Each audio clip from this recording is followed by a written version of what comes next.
This is Tailgate Week, presented by Kingsford Charcoal. In Columbia, South Carolina, here's what's cooking tonight. A big-time test for the number 4 team in the country. Ole Miss and their quarterback, Jevan Snead. He's disappointed himself so far. Tonight, he knows he must deliver.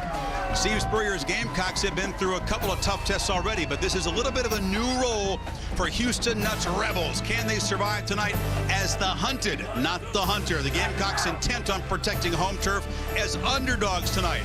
A heap and a help in SEC football coming up right now.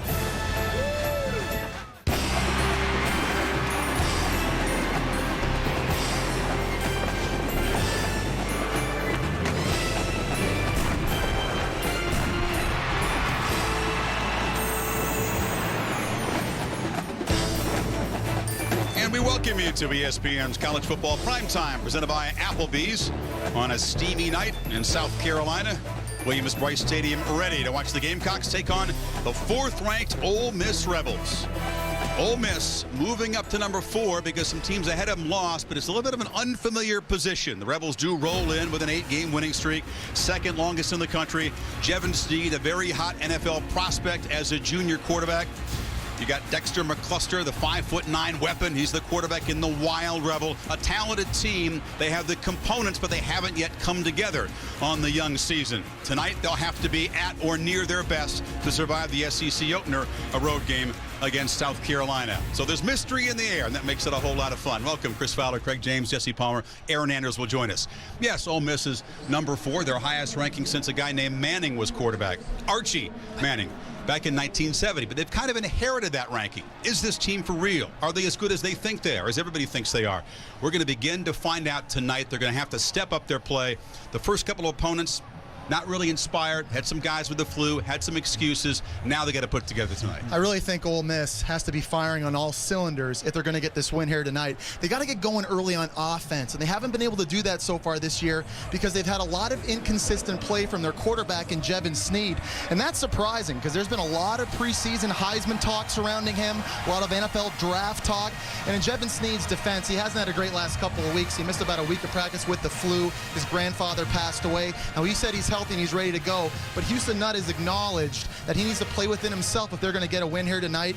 A lot of unknowns about this Ole Miss team heading in tonight, but Craig, on the other hand, South Carolina, a team that's already been tested early this year. We like them. You've seen them. You Absolutely. Like them. I mean, what about you? You think they're a pretty good team?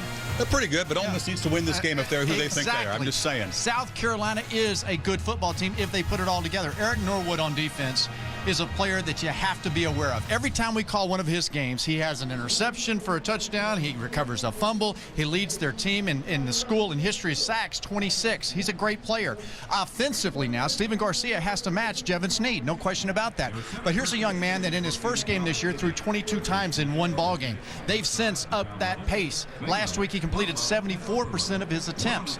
They're throwing the ball down the field. That's making a big difference in the entire makeup of South Carolina's football team. So they're going to have to get after it tonight. If he's going to do well to match Jevan Snead, they have a chance. They'll try to come after him with Greg Hardy, but he's nursing an ankle. He's a game-time decision, and game time is getting near from Columbia. Ole Miss and South Carolina. Back to Reese and the gang in the studio.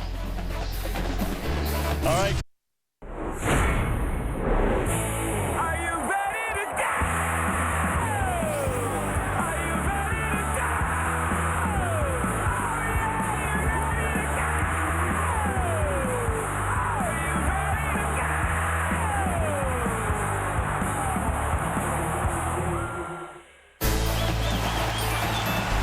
Welcome back to the SEC on ESPN as the Gamecocks take the field, trying to protect home turf tonight as underdogs against the 4th-ranked Ole Miss Rebels. Typically, games in this series close, decided by a touchdown or less, 11 out of 14 times.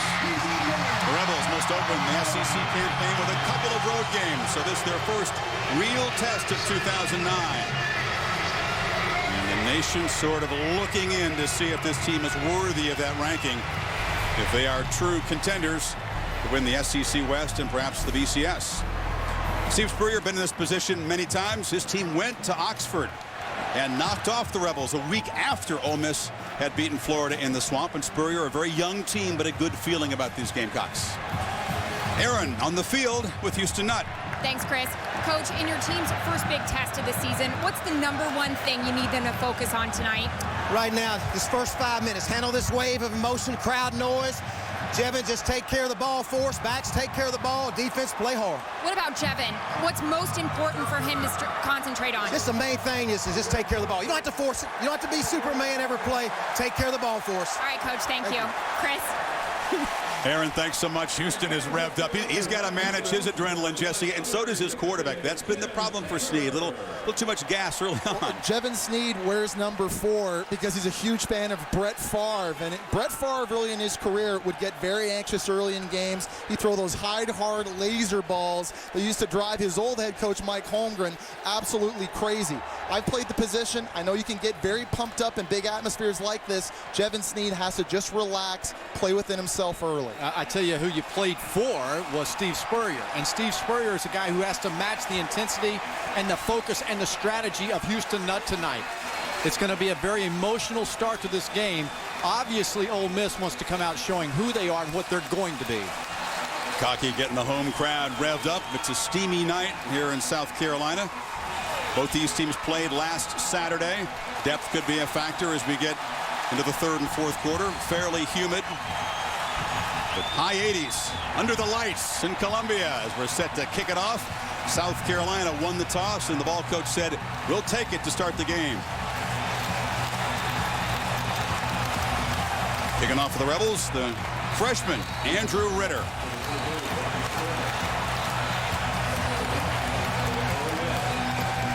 Bryce Sherman, who is the true freshman sensation for Steve Spurrier's team. He goes about 5'5", 150. He will try to get this evening off to an electric start for the home team.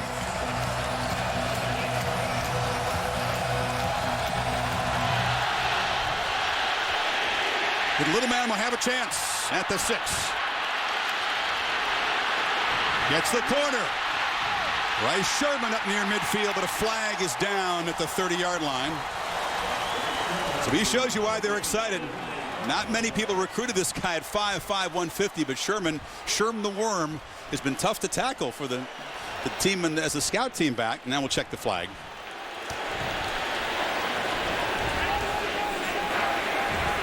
During the return, holding. Number 16 on the receiving team. That penalty is 10 yards from the spot of the foul. First down. Spoils good field position. Gamecocks will start at the 21 now. Again, a different mindset and makeup of the South Carolina offense after their opening game against NC State. They're ready now to come out and be multiple, throwing it and running it. Stephen Garcia, a sophomore now, has grown up a lot. His game management much improved. He's in the shotgun. Brian Maddox is the setback next to him, and they flip it to him in the flat, incomplete.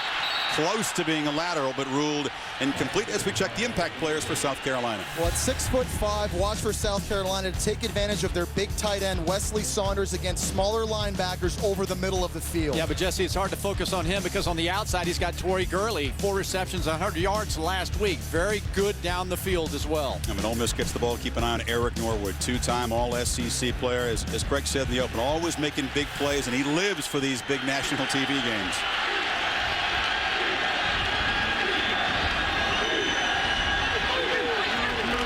On 2nd and 10, Garcia flips it across the middle, and he finds his tight end, Wesley Saunders, who's the leading receiver on this team, but they'll keep a close eye on him tonight. Alan Walker on the tackle. Going back to Stephen Garcia, Coach Spurrier pointed back to the game 2 weeks ago against Georgia as a real turning point for his young quarterback. It was a career day for Garcia. He really started buying into the system. He's playing the way Steve Spurrier now wants him to play, and because of that, the offense has really blown up here in the last 2 weeks. Yeah, Saunders had 8 catches in the Georgia ball game. 3rd and 7.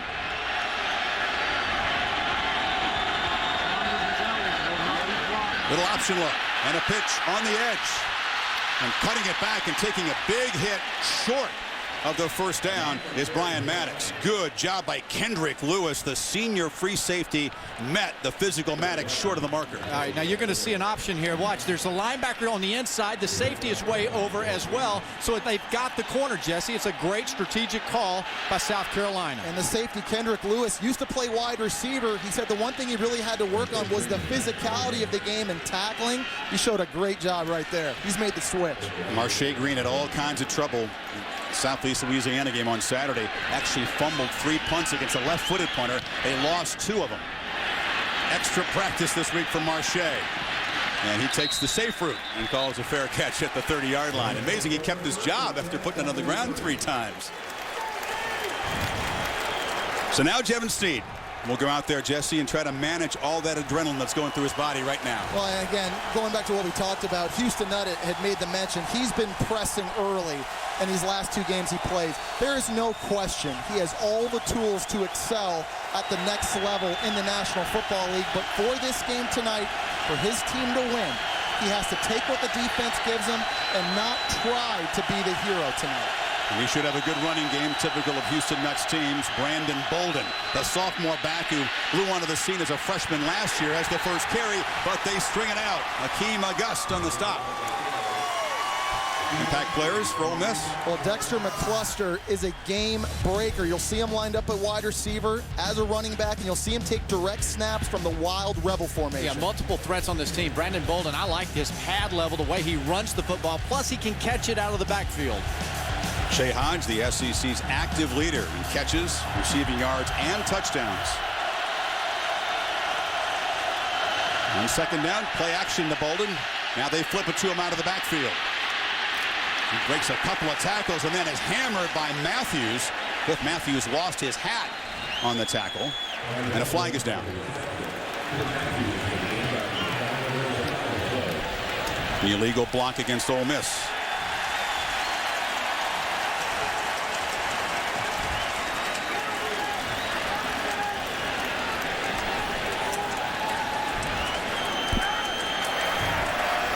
Illegal block in the back.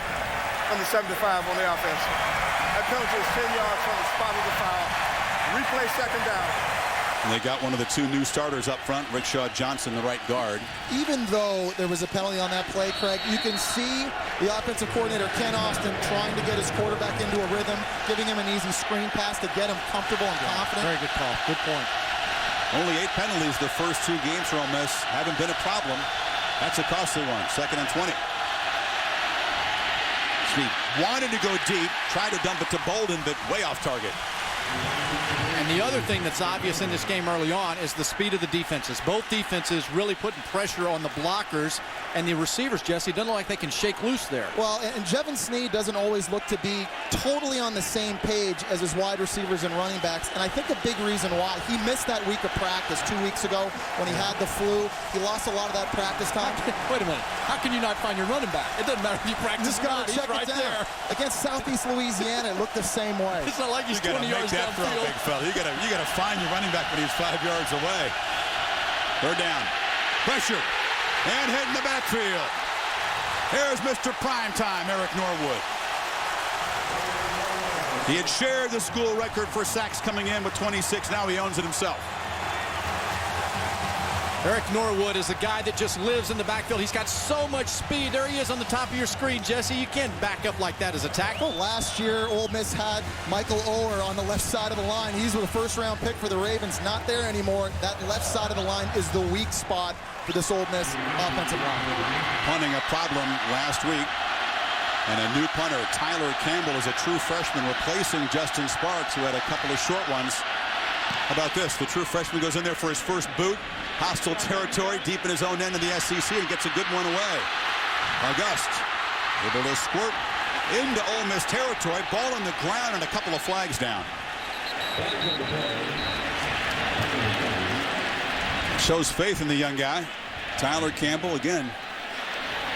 That's not exactly a comfortable way to debut your career as a punter. I guess you got to start sometime. 47-yard boot. Norris did a good start for South Carolina special teams. 2 penalties on them back-to-back. During the return, illegal block in the back. Number 9 on the receiving team. That penalty is 10 yards from the spot of the foul. First down. You're right, Craig. That's twice decent returns have been spoiled by penalties. And a penalty huge in Ole Miss's opening possession. Head ball coach and company back on work after this.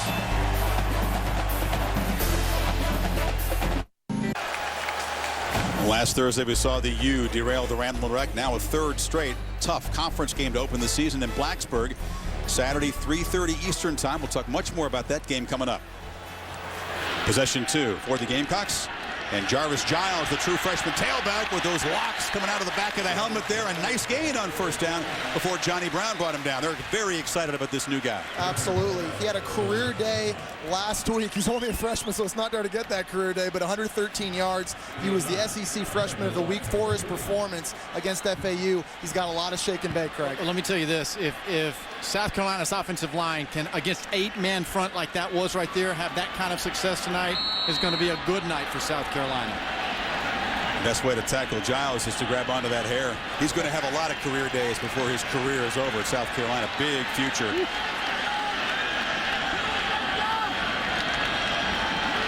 High formation on 2nd and 2. He's got it again. This time has to muscle ahead.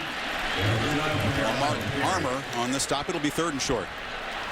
I think it's very critical for South Carolina today to be very balanced on offense. You go back and you watch them week 1 against NC State. They ran the football a lot. Stephen Garcia threw it 53 times against Georgia the following week. They were more balanced last week against FAU. This is a good Ole Miss defense they're playing tonight. They got to keep them on their heels, but to do that, they have to stay balanced. We'll see if they run it on 3rd and 2. Brian Maddox, the 225-pounder, lined up behind the fullback, DiMarco. Little option look. Garcia pitches to Maddox, and he gets the corner and just gets the first down before Emmanuel Stevens drives him out.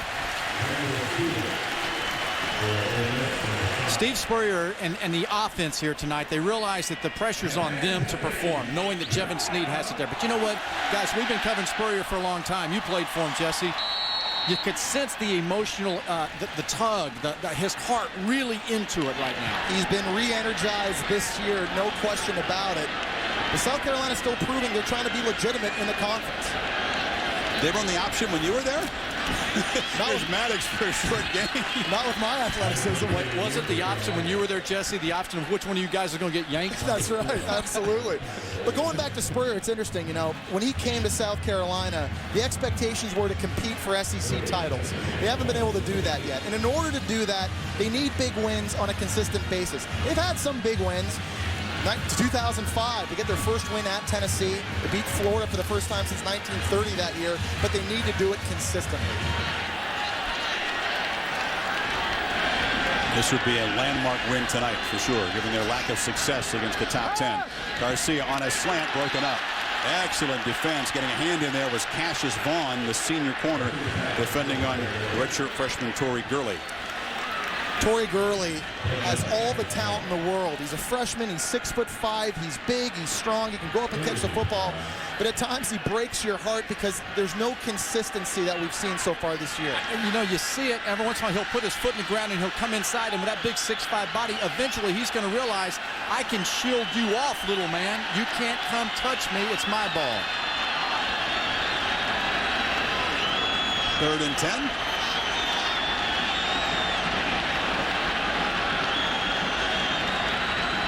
Rebels rush 5. Garcia gets it away before he's hit. Caught for a first down at the 35, and there is Gurley. A big 6'5" redshirt freshman. Interesting history. He worked at a Home Depot, was at a prep school in New Hampshire, found his way to Columbia. Well, he found this route on aisle 6 at Home Depot. Watch him put his foot in the ground, and the way he got down there in the protection, delivers the ball with strength. They throw it downfield on first down, playing quickly, and it's broken up. Jason Barnes was deep, and Vaughn had to defend it. So a little up-tempo for Spurrier. Well, this is a team in Ole Miss that Steve Spurrier feels pretty familiar with because their defensive coordinator, Tyrone Nix, was the defensive coordinator for Steve Spurrier at South Carolina for 3 years. He knows that Ole Miss tonight is going to try to play some bump and run, and that's going to give these South Carolina receivers a chance to go up on deep balls and make plays. There's Tyrone. You saw a shot. Very happy to be at Ole Miss. Nearer home. More money. Garcia chased again. He can't escape. That's a good part of his game, getting away from pressure, but had no chance there. Jarrell Poe, number 57, the big 330-pounder, and Kentrell Lockett got there too.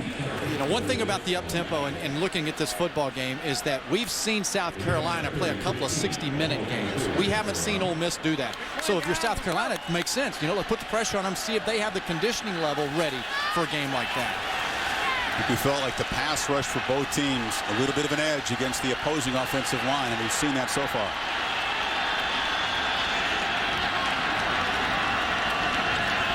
Five on the play clock on 3rd and 15. It's a screen. They dump it out short to Gurley. He has some room and he dives near first down yardage at the 25. And they spot it just short, so a decision for Spurrier. Torrey Gurley is only a freshman, but already he's established himself as the go-to guy for the South Carolina offense in the passing game.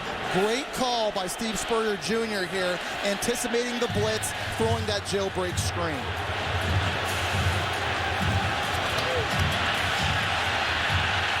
It's 4th down and short. They line up quickly, and Garcia sneaks it for a first down. Absolutely. Didn't let Ole Miss get their personnel in. You saw the personnel trying to make its way over. You got a flag down now. Houston Nutt hot on the far sidelines.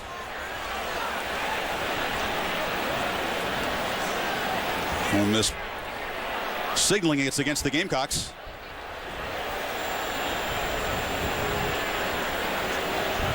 A lot of sloppy play early in this game so far. These teams need to just settle down and relax. After the play was over, personal foul, number 8 on the defense. After the play was over, personal foul, number 9 on the offense. Those penalties offset the result of the play is a first down. So Marshay Green for Ole Miss and the receiver Mo Brown for the Gamecocks got into it, but no matter. Garcia gets the first down. He threw a punch there. Mo Brown, I mean, he's lucky. Two blows to the head. Mo Brown's lucky he's not thrown out of the football team. Did you see how mad Steve Spurrier was at Mo Brown on the sidelines, thinking it was against them? The penalty's offset, and Spurrier said, okay, it's okay, it's okay. Go back out. Those are 2 seniors, Jesse. Yeah. Chris, you can't have that from a captain, Marshay Green, number 8 for the Ole Miss. These guys have to be smarter than that.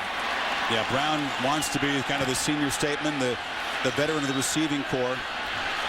That's not captain's behavior, you're right. On first down, Garcia looked at Maddox, now flips it over the middle to DiMarco, the fullback. And Patrick DiMarco wrestled down by Kendrick Lewis. So lots of short passes early on for South Carolina. Brilliant formation call by Steve Spurrier or Junior, whoever made the call to get the fullback DiMarco on the inside. But watch how you have him in here, and he'll just kind of sneak in there, Jesse. Ole Miss right now defensively is challenging South Carolina, playing a lot of man-to-man coverage, trying to send pressure. And as long as they do that, they're going to lose these running backs in the wash on screens. Another nice call by South Carolina offensively. You see Greg Hardy, number 86. He's on the left of the picture, the defensive end. We'll keep a close eye on him. He's playing through a hurt ankle. Double show pressure. Garcia, pump fake. Hit, grabbed, and dropped. Lost the football. A scramble for it.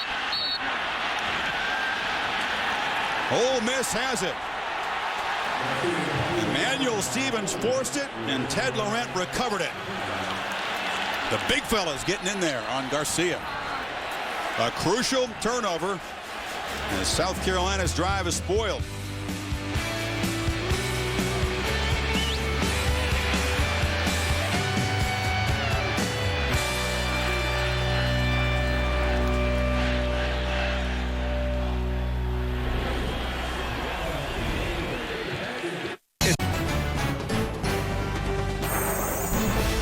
ESPN's College Football Primetime is presented by Applebee's. It's a whole new neighborhood. And in part by Progressive Insurance. Visit progressive.com. Both defenses like a pack of lions. You cannot afford to be slow with your footwork or your decision-making tonight if you're a quarterback. There's fumble recoveries giving Ole Miss the ball back. Oh, there's no question. The strength of that Ole Miss defense is up front in the defensive line. They're going to rotate guys all night long to bring constant pressure on Stephen Garcia. We got the big fullback, Mark Jean-Louis, the offensive lineman, as a lead blocker, but that play is blown up. We thought we might see the 330-pounder, but Norwood was there. Well, going back to that turnover from a moment ago, the reason Stephen Garcia had to hold on to the football so long was because he was trying to get a double move to his wide receiver, Torrey Gurley. Gurley never sells the slant and go, and Marshay Green, the corner, that's easy coverage, and that's what forces the turnover. How about Mo Brown on the inside? Slot receiver just standing still. Sees his quarterback in trouble. I mean, you know, too tight formation. You're supposed to protect the outside. Cordera Eason joining Bolden in the backfield on 2nd and 11. Snead pressured again. Fires on the run and shows the arm strength as he delivers a first down strike. Markeith Summers picks up 15. It's very impressive to watch Jevan Snead and the poise he has in the pocket, his ability to move around. He gets flushed to his left. You're going to see pressure coming from the inside. Doesn't panic, just able to fire a very nice catchable pass to Markeith Summers. Summers, the junior, just his second catch in the season. And Ole Miss some breathing room now at the 41. Bolden out of the I formation. Turns the corner. A flag, a couple of them fly. As you see, the physical Bolden muscling downfield and into the end zone. It's probably going to come back, but you can see the talent of this running back. Watching him the last couple weeks, it will take many defenders to bring Brandon Bolden down. He runs very, very strong.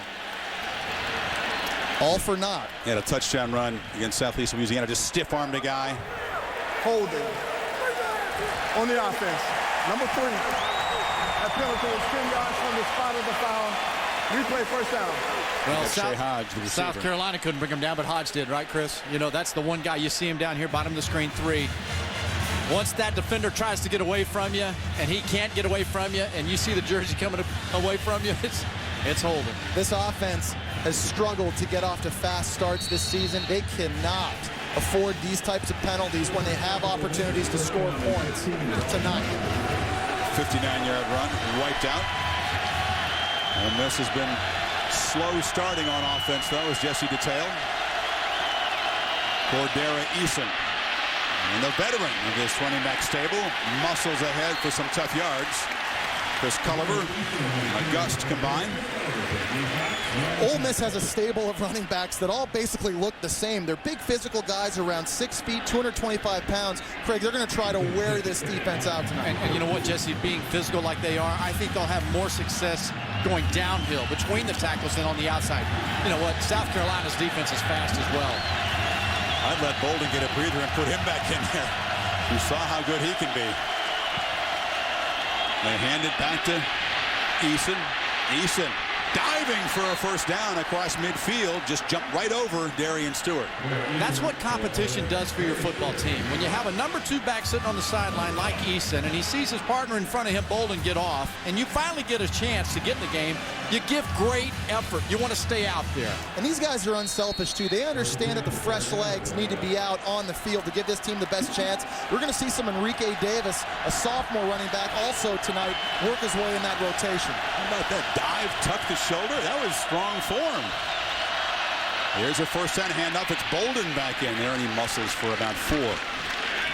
Again, Mark Jean-Louis, the big guard, put as a lead blocker at the fullback position. If Ole Miss, Jesse, Chris, if they can establish this kind of downhill, ISO in the middle, tough football, South Carolina's defense doesn't have a lot of quality depth on the D-line. Well, they should be able to, because Ole Miss averages 314 pounds up front. They want to wear down a defensive line that is not very deep.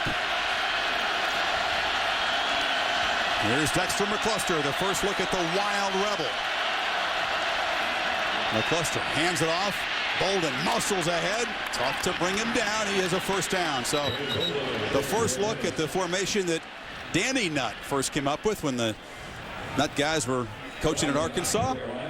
McCluster not quite Darren McFadden when it comes to running this and just handing off there. And this Wild Rebel formation is something we're going to keep our eyes on all night. Last year in their 31-24 loss to South Carolina, South Carolina's defense did a better job shutting it down in the second half, using different fronts. We're going to go over that tonight and show everybody back home what we mean. They'll keep Giannis on the inside handoff for the guy like Bolden in the ballgame in the Wild Rebel. Eason tries the middle. So Tyrone Nix watching his defense take some body shots in this Ole Miss possession. You know what? And if he makes them at Ole Miss be methodical and have long drives, he feels like his team has a chance. A guy like Eric Norwood will come up with a play, a good strategy. Just because Jevan Snead is playing quarterback at Ole Miss, don't think Ole Miss doesn't want to run the football. Houston Nutt's MO throughout his entire career has been run first, throw second, and you're seeing that here tonight. There's Mr. Norwood, fella. And Bolden is in the slot. Snead rolls, fires, a short pass is complete. Kirby Allen paid for it as Chris Culliver was there. This is the maturity, though, of a Jevan Snead, a quarterback. You know what? Backside tight end, Jesse, coming across. Snead's patient, doesn't rush the throw. He looks a lot more relaxed so far early this game than he has in the previous two. He's just taking what the defense gives him. He's confident and comfortable with the fact they're running the football. He's going to let the game come to him. Crowd gets involved on 3rd and 1.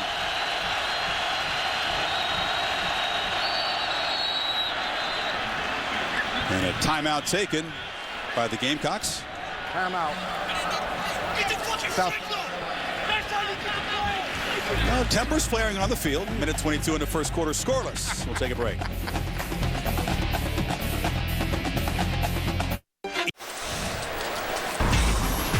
Whether you're living in Dallas or if your heart was left there, log on to ESPNDallas.com for local coverage of the Cowboys and the Texas Longhorns. Romo and company trying to get back on the winning track against Carolina on Monday Night Football. Colton McCoy and the Longhorns point toward the Sooners in that showdown in 3 weeks. ESPNDallas.com, serving the sports fans of the Dallas-Fort Worth area. 3rd and 1 for Texan Jevan Snead and Ole Miss. Cordero Eason, again, lined up behind big Jean-Louis. I think I could still follow a guy like that. 330 pounds. So you got 6 300-pounders blocking up front. Eason picking his way and gets the first down. That's a lot of beef to run behind.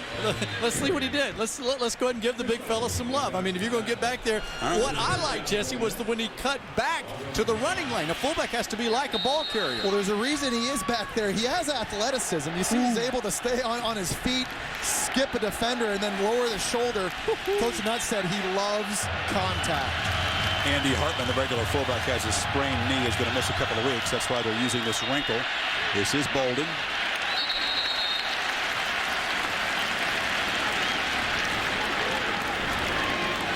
Bolden, that pad level that we talk about, you hear people say, watch this runner run behind his pads. Flat back, whatever you want to call it. When you're behind your pads, defenders don't have as much room to hit you in the leg. And he's got a low center of gravity. He's very thick in the legs, and that's what makes it so difficult to bring him down, tackling him around the waist. It's tough. He busted out with a big 100-yard game in the Cotton Bowl against Texas Tech. Snead, straight back, fires for the corner. Jump ball, out of bounds. Shea Hodge was there. Pretty good throw. Just out, and they'll set up 3rd and long. Which is exactly the down and distance that they were trying to avoid here. The offensive coordinator, Ken Austin, said, we can't be in 3rd and long tonight. Well, he respects the ability of the South Carolina secondary. Yes, some of the players are very young and inexperienced, but Craig, you mentioned it earlier, they are very gifted, and if the ball's in the air, they can go up and get it.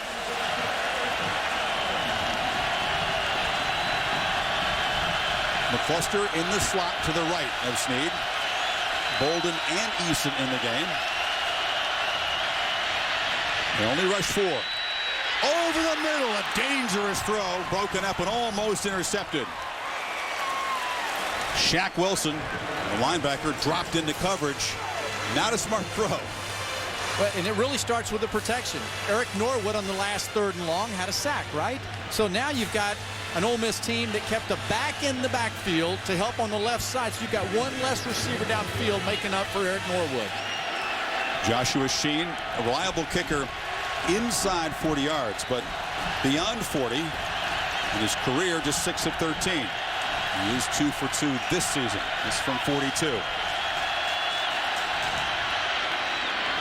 Right down the middle. So the Rebels take the fumble by Garcia. Long physical march down the field and get a Field goal with 10 seconds to play in the first quarter. 14 plays, 10 runs. Applebee's weekend menu. Cal, Oregon, intriguing game. Can the Bears survive Autzen with the Trojans coming up next week? Cal, an interesting team. Javid Best already 8 touchdowns on the year. Oregon, though, lost the last 3 games to Cal. And how about Ja'Cory Harris and that Miami Hurricanes offense that we had last Thursday going and playing at Virginia Tech? I know we all do. We really like Ja'Cory Harris and what Randy Shannon's doing there. Absolutely, but a big test against Bud Foster's defense. You saw the Iowa-Penn State game. That's the ABC primetime game, and they're expecting rain, sloppy weather in Happy Valley for that one. It's going to come down to running the football, and while Penn State has only played Akron, Syracuse, they've only been giving up 65 yards a game on the ground so far. They haven't been playing against great competition. You just saw Iowa, Craig. Can those guys run the football? Iowa can run it. Iowa has a strong, fast, physical team. Their defense at Iowa is good. I was very impressed last week. Well, 10 seconds to go in the first quarter. Let's see if Bryce Sherman had a nice return on the opening kickoff, called back by a penalty, can light this place up. There is a place in college football at a big-time level for a guy 5'5", 150, as long as you're super quick. This guy raced against Trendon Holiday. He's got sprinter speed. City held his own. Didn't beat him, the LSU multi-threat, but Sherm held his own.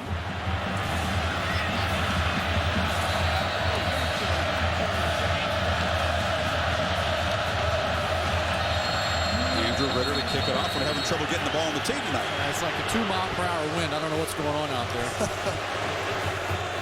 Marcus Temple going to have to come in and hold this. One less player running down the field for coverage right off the bat. South Carolina want to take advantage of this to set up good field position. You get a new tee. There's no breeze down there. What's wrong with the old orange tee? You get the goalpost, put it in there. Old Southwest Conference style. Absolutely. Put a square toe on that young man. That's a short kick. Sherman at the 10. Well, he shows his quickness, but he's not going to break many tackles at 150. Corralled at the 22 with 4 seconds to play in the first quarter. The drive to the national championship direct TV bus. Craig, you were in there for a couple of hits on College Football Live. That was our ticket to the game tonight. Yeah, absolutely. We had a nice, enjoyable, comfortable ride over. Now the bus can find us. We're never safe. Hope the cooler's filled for the ride home. Yes, Gatorade. Gatorade. Not what I had in mind. So this will be the last play of the first quarter.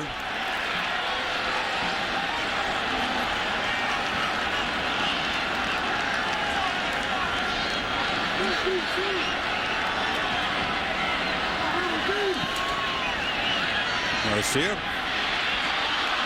Pump fake and dives forward for about 6 yards.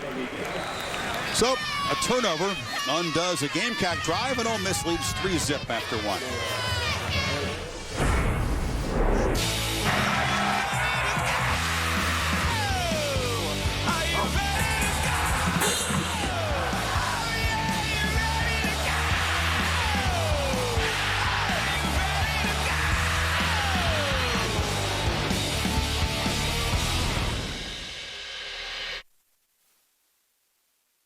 The chase can over Sunday.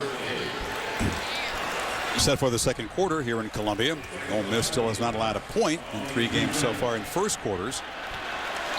Carolina hurt by penalties and a fumble by Garcia in the opening quarter. On 2nd and 5, it's Kenny Miles, the tailback. In the slot, Garcia fires complete to Torrey Gurley, and the young guy's been active in the early going. A first down across the 35. And again, this is a big-bodied receiver. Isn't it right, Jesse? You see somebody out there like that? I mean, you just use the body to shield the defender. He's got all the ability in the world, and he should be a real weapon in this offense. He's showed flashes so far, but he has a chance to become very, very physical. Talked about his strange journey down there. He was watching Kentucky play the Gamecocks on Thursday night a couple of years ago. Watched the game, got excited. He thought, I'm going to go down there and play football. Made a call. It's working out very well for all parties concerned. It was a good call by him. DiMarco and Miles flanking Garcia as the Rebels show pressure here on 1st and 10. Gamecocks pick it up. A short throw. Low. Miles comes up with it, but very well defended by Johnny Brown as you check with Aaron Andrews on the field. Chris, an update from Ole Miss's sideline. DT Shackelford, the freshman linebacker, who defensive coordinator Tyrone Nix says is a guy you want to build your team around. He's struggling with a left ankle injury. They have him taped up. They brought him into the locker room to examine him. He's out here right now trying to stretch it out. He's got a very frustrated look on his face. I don't know when he's coming back in. That's bad news. You saw the monster game that he had against Southeast Louisiana. Young guy playing his first ever SEC game tonight. Looked to be a pretty serious limp as Miles breaks free into the secondary and dives to the 45. A redshirt freshman. Good looking run. Jarvis Miles is only 183 pounds, Craig, but he can run with a lot of power as well. You know what? And watch what here. Here's what I like. He got low right on the initial contact. Watch him get down again. Through the other ones. Miles just kind of gets those pads down. You can't get to his lower body. That's a way to run the football. Kenny sets him up at the 46. They load up the right side of the formation.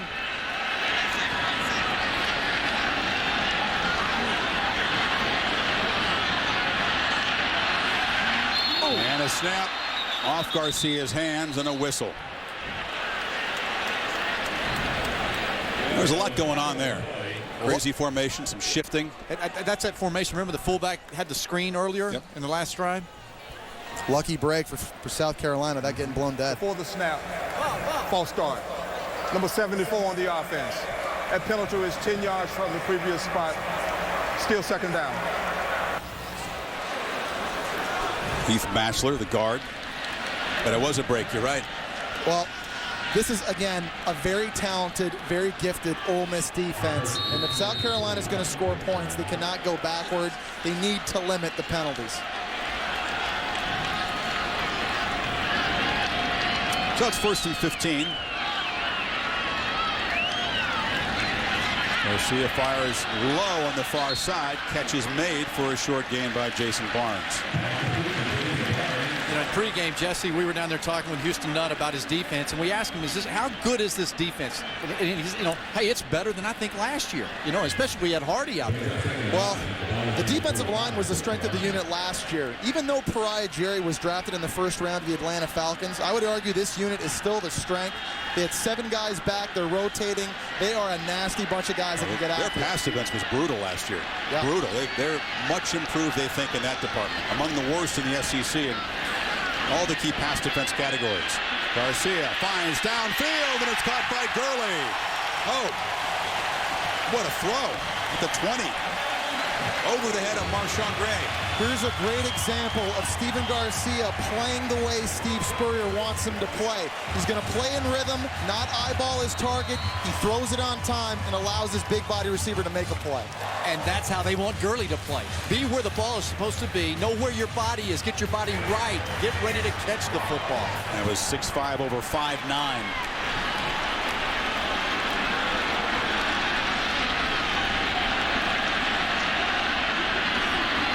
From the 20, Garcia.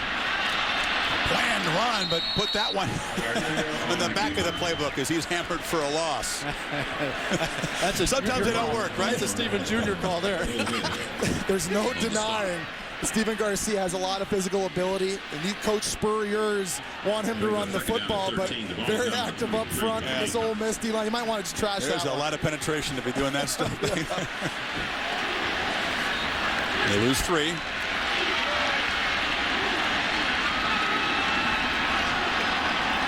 Kenny Miles is to the left of Garcia.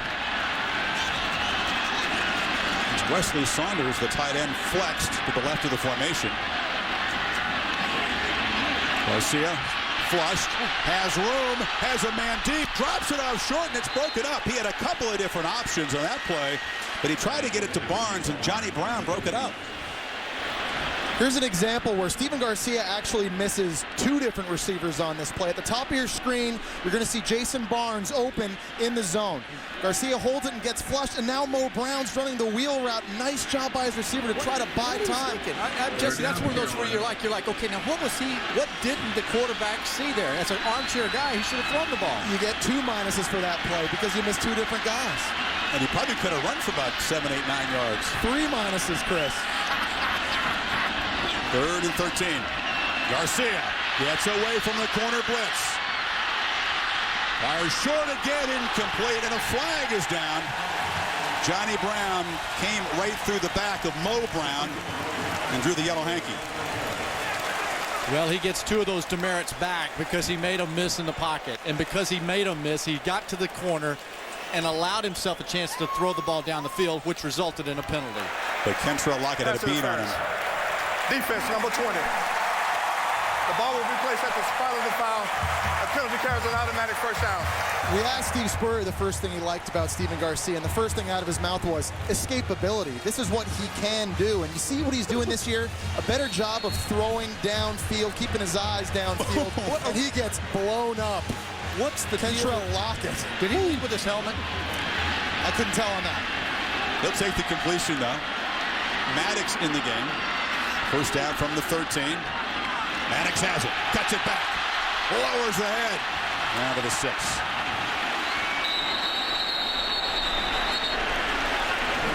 Go back to this now. They've made the officials and college football saying we are really going to protect players. You cannot lead with a helmet.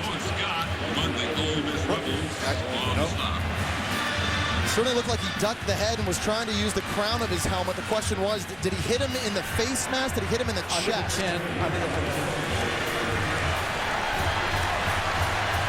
Give Stephen Garcia a lot of credit for getting back up. He's a tough player. Maddox lined up behind DiMarco. 2nd and 3. Maddox has it. Cuts it back. And now dimes forward near the first down marker, about the 3. You know, you're sitting here watching an offense methodically go down the field. Don't you see the guys come around in motion, making the defense play sideline to sideline? We talked about the importance of South Carolina being balanced in this game. So far, 13 runs, 12 passes. They're doing a great job play calling right now. Spurrier needs about a yard on 3rd down. And a sneak, a flag down. Flag down on the near sideline. Garcia got enough.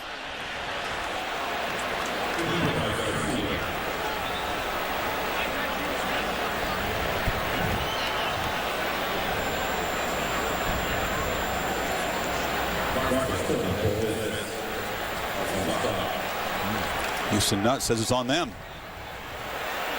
Boy. Illegal shift. Illegal shift. 2 men moving at the same time without getting set on the offense. 5 yards from the previous spot. Replay 3rd down. Costly. So costly. Instead of 1st and goal for 3, now you got to make a tougher 3rd down. That's the 4th penalty now on offense for South Carolina, and coming, like you said, Chris, at the worst possible time. We used to always go short yardage goal line on the same snap count. If it was 2, it was 2, but we were consistent. You know, don't get cute, don't get gimmicky because of a situation just like that. You have everything. How cute do you get right here, by the way, on 3rd and 6? Well, you got to throw it. I mean, I'm thinking you're going for points right here. They've done a good job in red zone situations, not turning it over this year. 4 receivers for Garcia. Fires short, drops. Gurley had it right at the marker. Kendrick Lewis was there. Here comes a field goal. That's the play that drives Spurrier nuts. You know, Gurley has had some catches, and then here's one he's got to make. He tried to get a timeout before the snap. Saw something he didn't like. He couldn't get it called. So Spencer Lanning trots out, a reliable field goal kicker. Missed his first one this season. He's made 6 in a row. 26 yards to tie the game.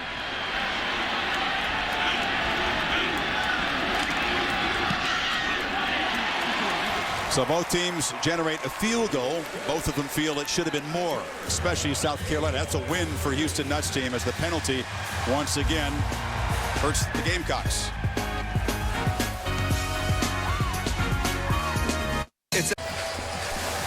ESPNU's got a triple-header on Saturday. Noon Eastern time, the Bulls minus Matt Grothe visit the Seminoles. Christian Ponder a bit nicked up, a knee problem. Big East ACC at 3:30 Eastern time. And then the Georgia Bulldogs host Arizona State. Mystery team. Don't know much about Dennis Erickson's Sun Devils.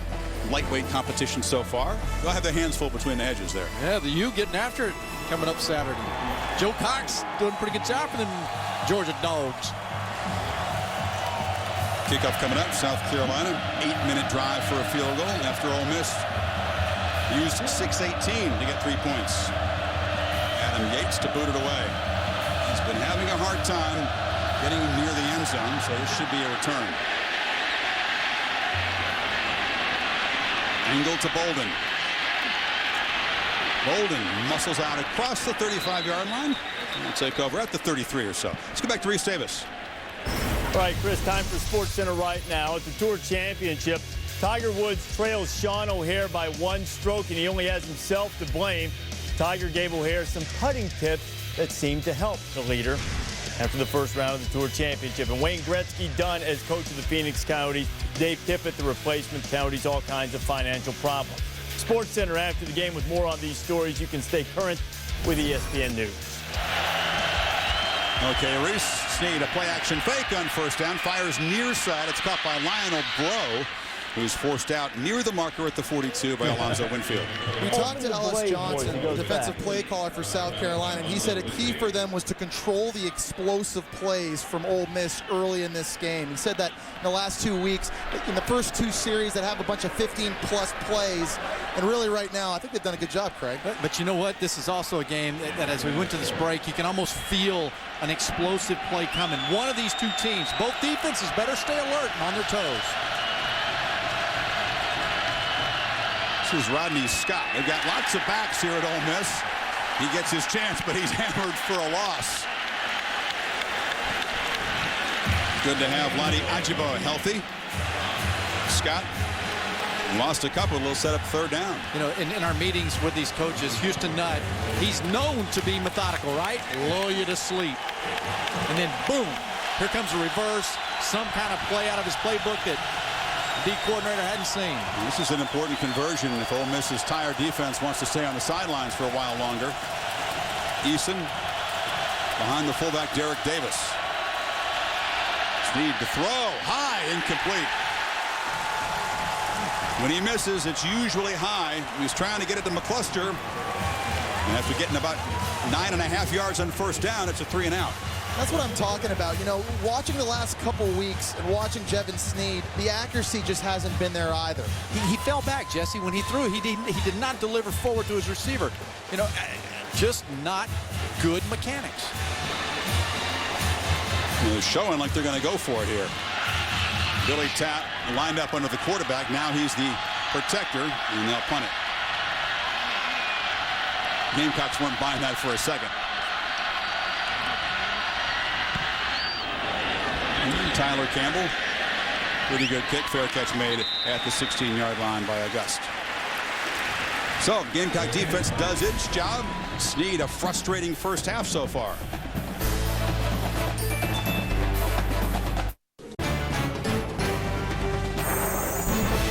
ESPN's College Football Primetime, brought to you by Mercedes-Benz. You must experience the amazing new E-Class.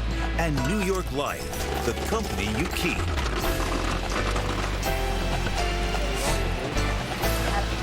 You guys sample the local cuisine?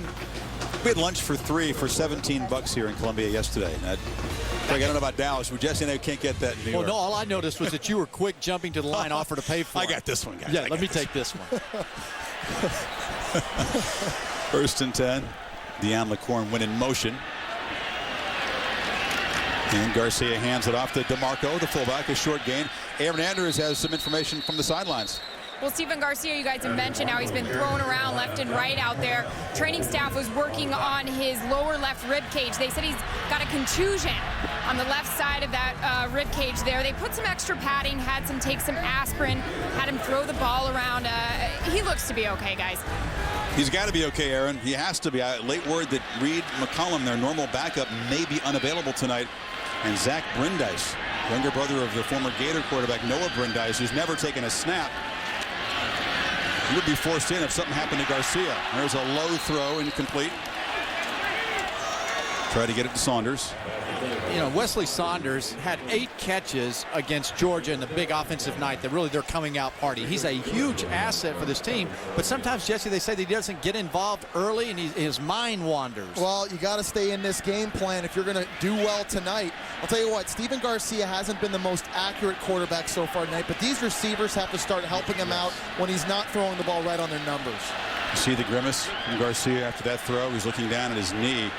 As Aaron said, he's playing through some pain, but he's got to go.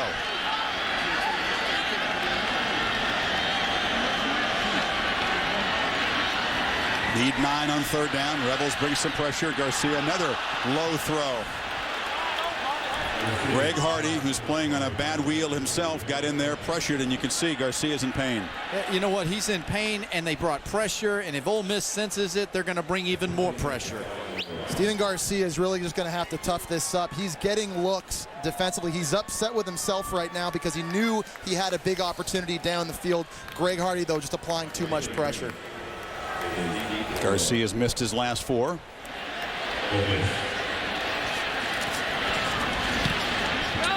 Marshay Green will have a chance. Driven back inside the 35. Green darts up the middle. Marshay Green brought down and a saving tackle by the punter, Spencer Lanning. If not for the punter, Green was going to take it back, and the coverage problems continue for the Gamecocks. It was kick coverage problems against Georgia. It's punt coverage problems here. And, you know, when you've got a ball kicked this high and deep, you, quote, out-kick your coverage, and there's Green just burst right by them. Marshay Green muffed 3 punt returns last week against Southeast Louisiana, but you see what he can do if he fields it properly. He's got a lot of natural speed and ability. Credit Lanning is saving 6 points right there. 36 yards on the return. McCluster, reverse, darts around the edge for about 7. As a defense, you cannot take your eyes off of Dexter McCluster. Craig, you talked about it earlier. Houston Nutt will try to lull you to sleep with a lot of pro sets and downhill runs. Don't take your eyes off this guy. He's explosive. And you know what? He's all over the field. And this is a player that has to get involved. They wanted to have 15 to 20 touches by Dexter McCluster in this football game. Only got 2 so far. That's right. So that's only the second time you've said his name. Yeah, he took the 1 snap, and the Wild Rebel as a quarterback handed it off. And then that 7-yard run. Well, he's good. Woo. Bolden in the I formation. Snead straight back. Fires for the end zone. Too high again. Way off target.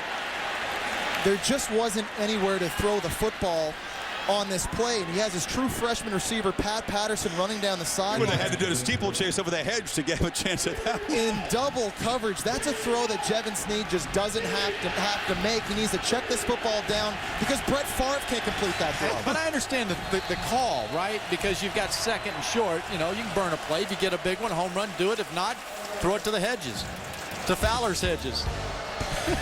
That was way over the hedges. 3rd and 2. We'll be back.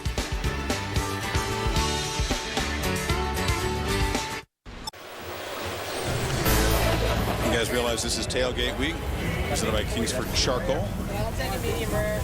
Grab a plate. Then we'll take ours medium rare up here too. Affleck trivia question. Ole Miss has the 8-game winning streak. Tied for 2nd, longest active in 1A. Which team has the longest streak? That's the official question. The unofficial bonus question. Which team shares the distinction of having the 2nd longest win streak with Ole Miss? Do you know that one? I do. Am I allowed to say it right now? Let viewers think about it for a second here. Okay. It's not that hard to get the longest winning streak, is it? No. But I know who's tied for 2nd. Let me tell you, a team that better do something when they get the ball down here. They want to keep that streak going. Be the Ole Miss Rebels. It's the Southern Miss Golden Eagles that also has an 8-game winning streak as they go to Kansas. Snead pitches it out. Bolden can't get the corner stacked up. Darian Stewart, the big hitter, was the first to arrive, and then the help came. 1 of 5 on 3rd down. Absolutely, and this is great defensive effort here by South Carolina. This defense is wise. They're smart. They understand the game plan. They're not confusing. Look at the right side of your screen at the pursuit up the field. One thing this defense is not is deep. They're not overly experienced, but boy, they're fast. And they can find the football.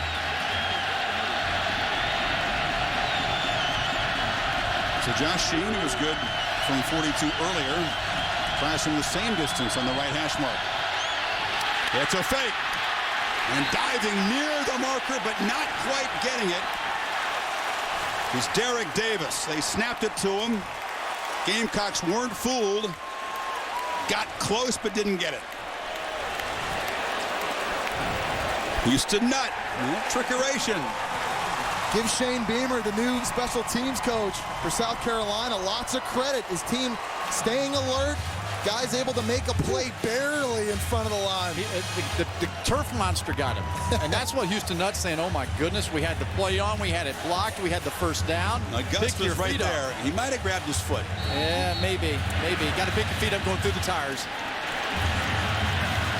So an empty possession for Snead. 3 of 8, only 1 completion over 10 yards tonight. Kenny Miles to the left of Garcia.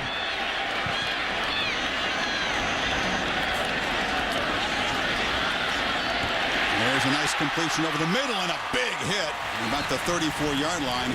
Kendrick Lewis lighting up Miles, but that gets Garcia back on track. He'd missed 4 in a row. It's a really nice job play calling by South Carolina because, again, they understand their athletic running backs are going to be matched up against slower linebackers. And like you said, Chris, they're easier throws for a dinged-up quarterback to make.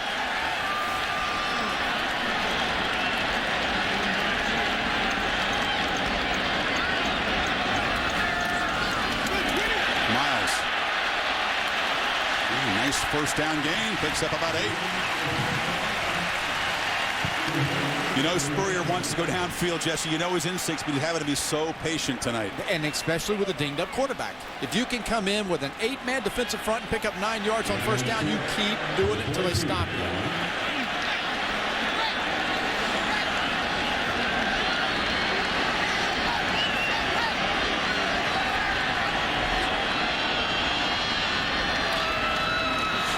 Garcia fires far side, jump ball. Gurley couldn't come up with it. That's the same play, Jesse, that they called that Ole Miss tried to throw on 2nd and short a while ago, right? Did a home run ball on the outside, well, 2nd and short. I understand what South Carolina is trying to do. They're taking advantage again of a taller receiver against a shorter corner, but at some point you got to start coming down with some of these big plays. Let's check the flag. The player was not more than 3 yards beyond the line of scrimmage. Therefore, there is no flag for ineligible downfield. So it's 3rd and 2. And you know what? When you look at these numbers here of Snead, 3 of 8. Would we have ever thought Jevan Snead 3 of 8 in a ball game like this late? Shotgun on 3rd and 2. Miles hammered, really has to earn that first down. Von Ingram, the safety, met him, but he got enough. South Carolina finished dead last in the SEC the last 2 years in rushing offense, so Steve Spurrier decided to make a change. Craig, he brought in a guy from Illinois, Eric Wolford, as his offensive line coach. And they've started verbally talking about it, not just physically going out on the field, but talking about being a more aggressive offensive line, nastier. Eric Wolford has some aggressive language in the practice field, which Steve was trying to get him to clean up a bit. But he's an offensive line coach. You're supposed to be like that, right? Garcia pressure gets it away far side. Catch made, but circling back and taking big hits is Mo Brown. Garcia took a beating. Brown took a beating. They pick up 8. But to see Garcia throw the ball that far, falling back, he's obviously strong enough right now with his body. Doing just whatever he can to get rid of this football with Lamarck Armour just bearing down on him. That's an impressive throw to me. Both offenses having to earn every yard tonight the hard way. Miles tries the middle and picks his way for a first down. Kenny Miles become the featured back, not Jarvis Giles, the true freshman, or Brian Maddox. Kenny Miles got off to a great start of the game last week against FAU. He had 5 carries, 56 yards before having to leave with a dinged-up shoulder. They got a lot of depth in this running back group.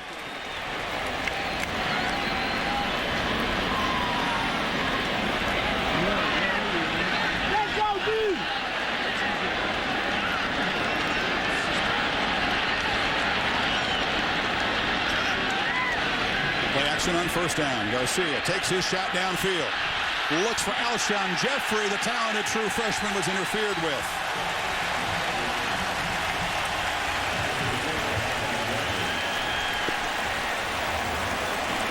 Had to take a downfield shot sooner or later. You knew it. Well, South Carolina is really picking on 5'9" Marshay Green right now. That's about the third ball downfield they've tried to throw on him with these bigger receivers. Well, with Alshon being 6'3", you just got to figure that it's going to be your way one way or the other. Alshon's the guy that verbally committed to USC, was convinced to come to this USC. And Spurrier is glad to have him. True freshman, big-time recruit.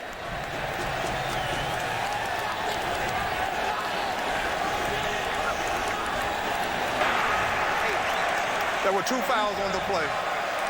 Holding on the defense. Number 24. That penalty is declined. Pass interference. Number 8 on the defense. That penalty is 15 yards from the previous spot. They flag both corners on one play. Absolutely no, and that's the result of play action pass and the result of a good solid running game on first down, the previous 2 first down calls. Chris, you had mentioned earlier true freshman Alshon Jeffrey having committed to go play for the Trojans. Steve Spurrier is quick to point out to his receiver this week, hey, you saw the Trojans just scored 10 points on the Huskies, right? I think you made the right decision coming here. 2:36 to half. Gamecocks on the march in a 3-3 game. Hi, I'm Reese Davis. Coming up on the IBM halftime report, Miami Hurricanes will be without a couple of starters when they take on Virginia Tech Saturday. And the Hokies might get some insight to their defensive problems from Mark May in the IBM Inside Center. And Dr. Lou, his office is open, and Ray Lewis stops by for a visit. It's all coming up at halftime. Chris? Okay, Reese, 2:36 to go before then. Gamecocks have a first down. Ole Miss 27. Pass interference penalties have been crippling for Ole Miss so far tonight. Helped set up a field goal in the Gamecocks' previous scoring drive. And they set him up here at the 27. Toss to Miles. Gets it back. Dives for 5. It's a different attitude, don't you think, Craig? When you watch South Carolina play offense this year, the commitment to run the football and run it downhill and try to establish that. And the fact that Garcia at the line of scrimmage right there checked to that play. It was a run or pass, check with me. First game we saw him against NC State, he wasn't doing that. Garcia takes a shot at the end zone, goes for Gurley, and it's off his hands. They went after Green again, and Gurley went up, had a play on the ball.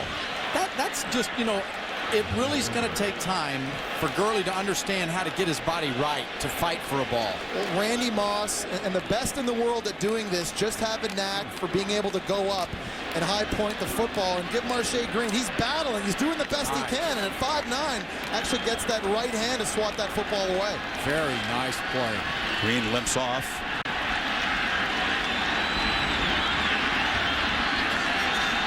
Third and 5.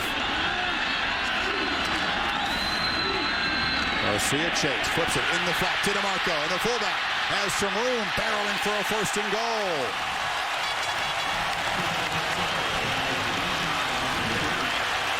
He was wide open. He was wide open. This was an excellent call by Spurrier. Watch the fullback in the middle, stutters, gets by the defensive end who can't nick him. Linebacker on the inside got crossed up, didn't he? He got picked, and this is another good call, expecting man coverage, getting these backs to leak out of the backfield, moving the pocket so Ole Miss cannot just tee off on you. And you saw Greg Hardy playing on a bad wheel, couldn't quite get there quick enough. Definitely not 100% tonight. On first and goal, Miles hit in the backfield. Good penetration. Lamar Brunfield is a backup linebacker. Now, Chris, you had mentioned earlier how the secondary for this Ole Miss defense was the weak link last year. Last in the SEC in pass defense. They have not allowed a passing touchdown yet this year. They've really grown up. They've made big plays. They're going to have to get a good stand here again, Craig. I'll tell you the guys I like. You know, the secondary's good, but that defensive line, I'm telling you, Ole Miss is nasty. Chris, you said it a while ago. They're big and powerful up front. War Daddy's up there. You saw the Green still out of the ball game as Garcia drops back, fires across the middle. It was high. Brown was interfered with again. A slant pattern, and they grabbed him on the way by. I'm not sure if that throw was catchable, guys. That ball came out high and hot. I don't know, had Mo Brown even not been interfered with, if he could have brought this down.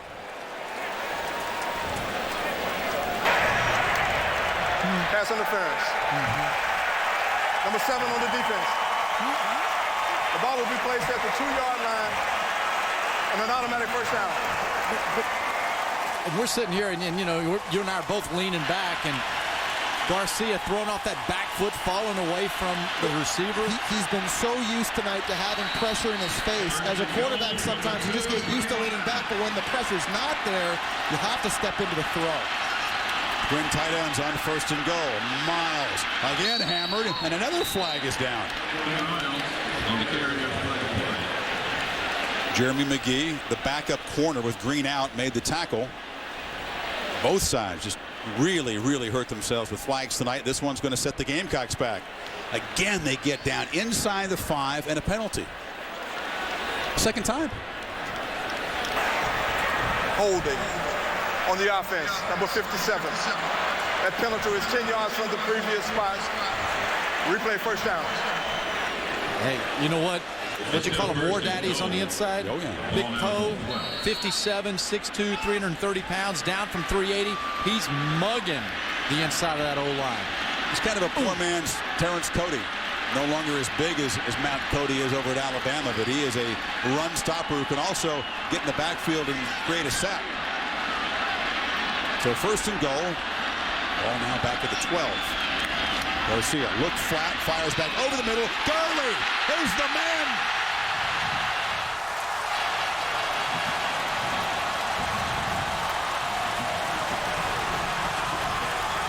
And a flag down again. So hold on. Ole Miss signals. This one's coming back. Wow. Delayed screen to Torrey Gurley. The freshman made a nice catch and darted in the end zone. Looks like it won't count.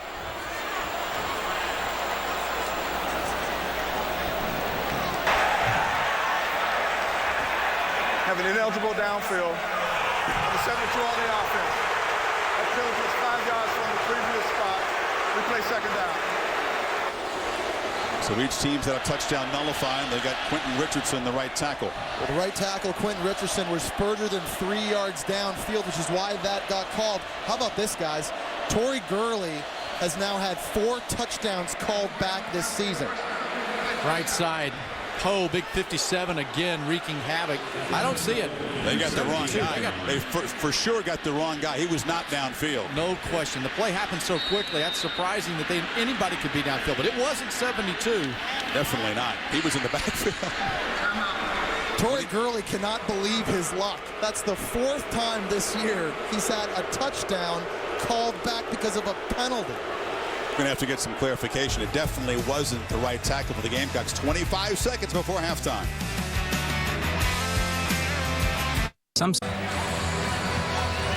In spite of the guilty party and illegally man downfield here. Yeah, 55. That'd be a freshman too. TJ Johnson, a little antsy. Got to really hold your water and sit in there for a moment. Well, you got to set first before running, and right there, TJ Johnson trying to beat Usain Bolt on the 100-meter dash. You just got to set in and give the screen a chance to develop. A Bolt reference, huh? All right. They're bolting backwards in the wrong direction, by the way. This is first and goal at the 2. A couple penalties now. A touchdown call back, and the Gamecocks are at the 17. 1 timeout left. 25 seconds in the first half.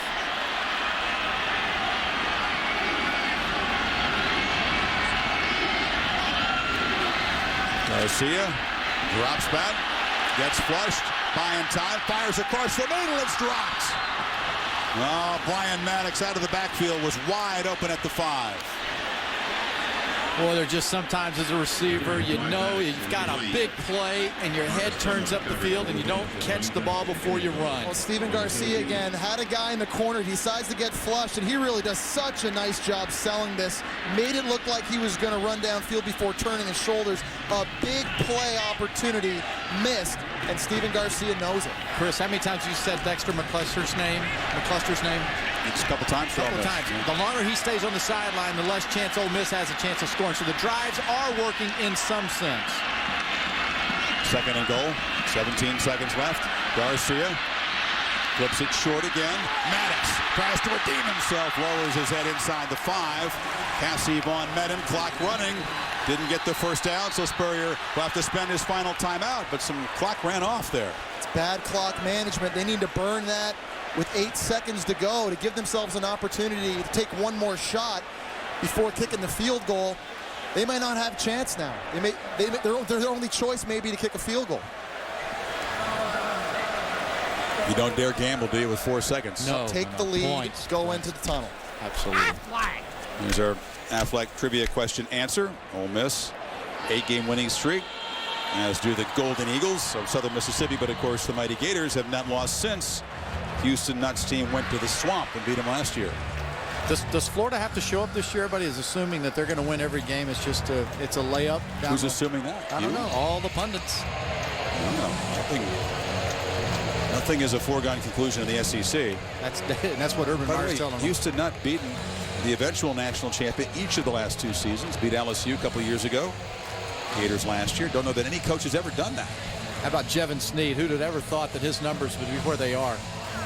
Well, you made the mention earlier, Craig. Dexter McCluster, we called his name twice tonight. Who would have thought Jevan Snead would only have 8 attempts going into halftime? We have 23 plays, Ole Miss. South Carolina's offense has done a nice job staying on the field. Yeah, no gamble here from Spurrier. Spencer Lanning on to attempt the chip shot.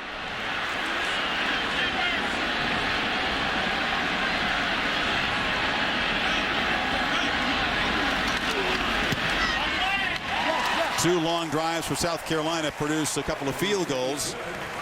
Sloppy first half for both sides. A frustrating start for Jevan Snead. Stephen Garcia playing hurt, but his team trots off with a 6-3 lead as we go to the field on Aaron Andrews. Aaron trying to get over near Houston Nutt. And she's got him now. Aaron? Coach, slow start for Jevan Snead. What's giving him the most trouble? Well, we got to do a better job protecting, and we're going to hit some throws this second half. 1 for 5 on 3rd downs. What's been the problem? That's the problem, right? We've had a couple missed blocks. We got to make those first downs on 3rd down. Houston, thanks. Chris? Well, they've been a slow starting team so far this season. Houston Nutt hoping his team will regroup after halftime as they have before, but a tougher assignment tonight. Let's go to Reese, Lou, and Mark, IBM halftime report.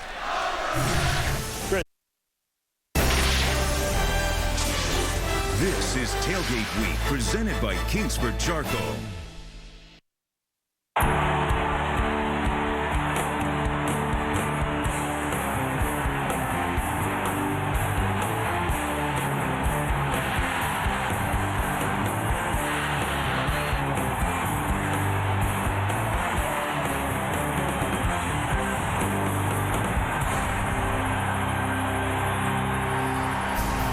Stakes game, SEC on ESPN. College football primetime presented by Applebee's. Wasn't pretty in the first half, folks. More penalties, 11 of them, than points. Big statistical edge for South Carolina. Ole Miss, the number 4th ranked team in the country, trying to back up that ranking, show how good they are. 4 first downs, all of them on their 1 field goal drive and 71 total yards. Well, they need to throw the clips away in the locker room at Ole Miss. They need to come out and say, hey, look, this is 2009. It's not 2008. We need to get it going this season. We said that coming in, Jesse. You know, we didn't really know what to expect from an Ole Miss football team. Are they the number 4 team in the country? They don't look like it right now. Quarterback Jevan Snead needs to settle down. He's made poor decisions. He's had bad mechanics. He's looked hurried. He's shown in the first 2 games he can play better in the second half, but he needs to play within himself now. Yeah, forget the number 4 ranking. It's the number 4 player in Ole Miss. The quarterback needs to get going. This is Brandon Bolden. They get up at the 1 and get thumped. Home Depot halftime adjustments, fellas? Well, it was hard to find the video to support our comment because there wasn't much from them. But Jevan Snead's got to get on track, and so does little number 22. They got to find ways to get Dexter McCluster and their impact players involved in this football game. There was no question coming in. The playmakers on offense are Dexter McCluster and their other wide receiver, Shea Hodge. Jevan Snead needs to calm down and get these guys the football. Only 1 play for the Rebels longer than 10 yards in that first half. They don't have a run longer than 10. Snead, a first down throw, fires a nice little slant. And a 9-yard gain. And they'll spot him actually across the first down marker at the 29. This offense has to pick up, Craig, and it's amazing. You look at the statistics, 4 first downs, 71 total yards in that first half. That sounds like one drive. And you know what? Maybe Houston Nutt needs to pick the tempo up in the huddle, get to the line of scrimmage, change up the rhythm and the routine, because his offense really hadn't been on the field. There's no rhythm from them. Snead, you recall, brought a streak of 8 straight games with multiple touchdown passes. And Dexter McCluster in the Wild Rebel for the second time tonight. He keeps it right side. Bolden gets a block, but they string it out well. McCluster shows the quicks and cuts it back. They had him hemmed in, and he found a way to get 8 yards. That is why they wanted, as a coaching staff, to get the ball in his hands 15 to 20 times in a game. Sometimes you bottle him up, but you just don't have the athleticism to make the play. Well, sometimes coverages will dictate where he'll throw the football to, and Dexter McCluster may not be open on every single pass route, but this is a way you guarantee him a touch. Put him in the Wild Rebel. It was a nice-looking cut, wasn't it? Ran right past Chris Culliver. It's Cordera Eason diving across the 40 for a first down. So a little bit different tempo, a little crisper look from Ole Miss to start the half. And this is a football team that, as we've talked about this season, they've not been challenged. You know, we haven't seen them have to play 60 minutes. Well, the big question was coming in, playing their first real challenge on the road in a hostile environment. They look like their eyes are wide open right now. They look like they have not played a team of this caliber yet. There's the guy that can counter it all, Eric Norwood, Mr. Sackmaster. Drops off in coverage as Snead looks downfield, fires to Summers over his head. They had to rally, though, for 28 points in the second half against Memphis. That was a deceptive score. If you didn't realize that Ole Miss struggled in the Liberty Bowl right until the fourth quarter. Sloppy game. And here's the flip side of that. South Carolina defensively so far this year has played much better in the second half than they have in the first half. Against Georgia, they gave up 31 points in that first half, only give up 10 in the second. Last week against FAU, 16 in the first half, shut them out in the second. So while Ole Miss gets better on offense late, so does South Carolina defensively. 2nd and 10, draw play. Eason drop for about a yard loss. With Matthews a big night. I really like the way Ellis Johnson, the defensive coordinator that time, came with a little crossing stunt on the middle of the field. You've got to change the pace and the rhythm. Look in the middle of the field, defensive line, and you'll see the crossing stunt that they do. It just slows down the aggressiveness. Defensive end comes inside. No push. Bradley Sowell, that freshman left tackle, again filling in for Michael Orr. Big shoes to fill. Struggling, as you see. Travian Robertson, the junior tackle, being looked at. So it'll be 3rd and 12 for Ole Miss, opening possession of the second half when we come back.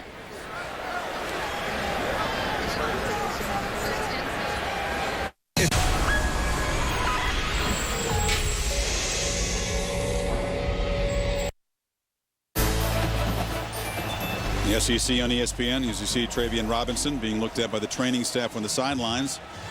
Minus in the Gamecock defense looking for a big stop on 3rd and 12 and inviting the crowd to get involved here.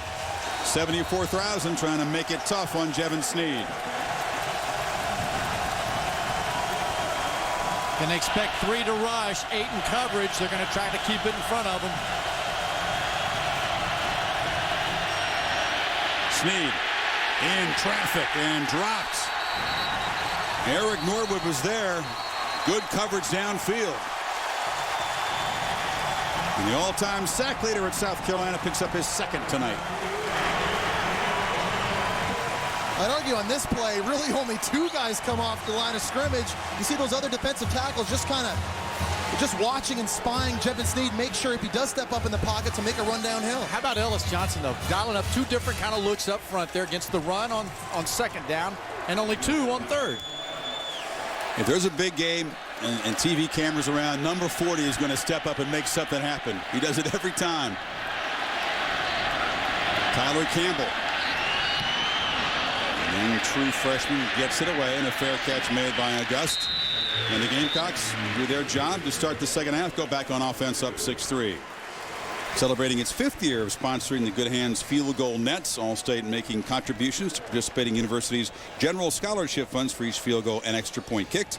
To date, All-State has contributed more than $1.8 million in scholarship money. 2 field goals for Lanning, 1 for Shene tonight. That's all the scoring. Well, I guarantee at halftime, Steve Spurrier had a message for his South Carolina offense. Stop the penalties. Stop hurting yourselves. We're moving the ball fine. We got a great mixture of run and pass. Stop the penalties.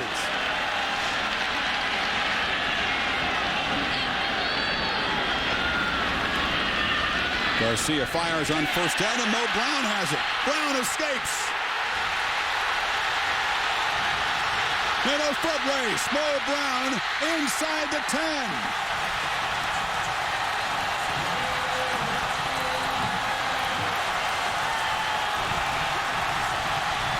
Finally a big play as the senior broke a couple of tackles en route to 69 yards.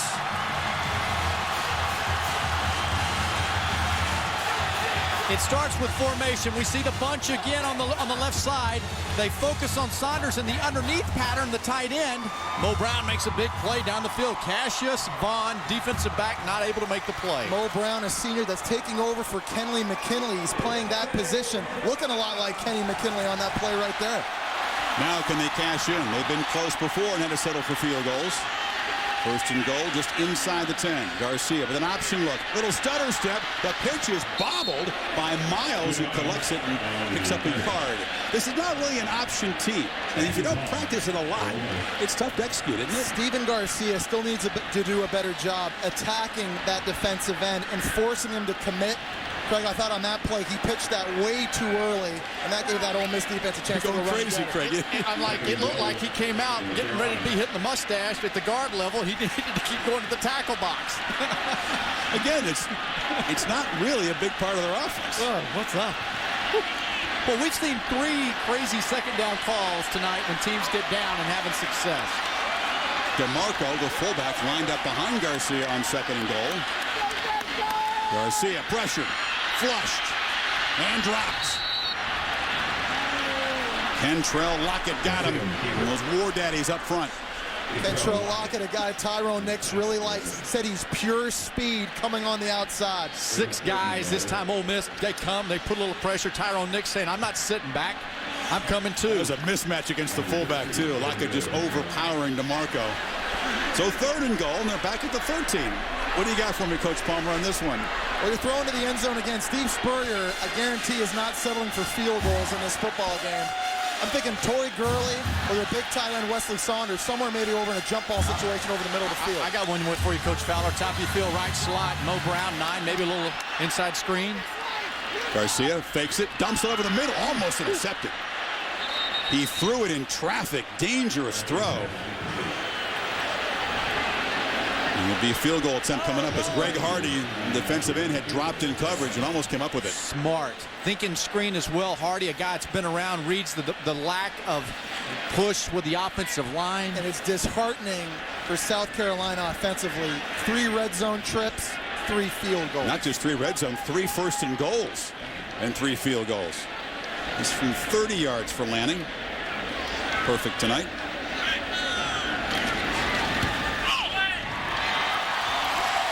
He's 3 for 3, but again, statistical domination by the Gamecocks, yet they can't pull away.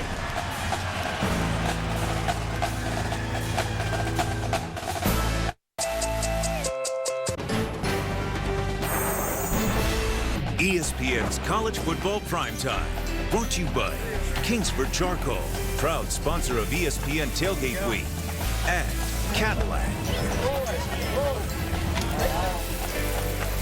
And it's been the meat and potatoes offense of South Carolina getting it done. Big edge, 246 to 90 in total yards, but still just a 9-3 lead. And South Carolina will kick it off now. Go back to work on defense.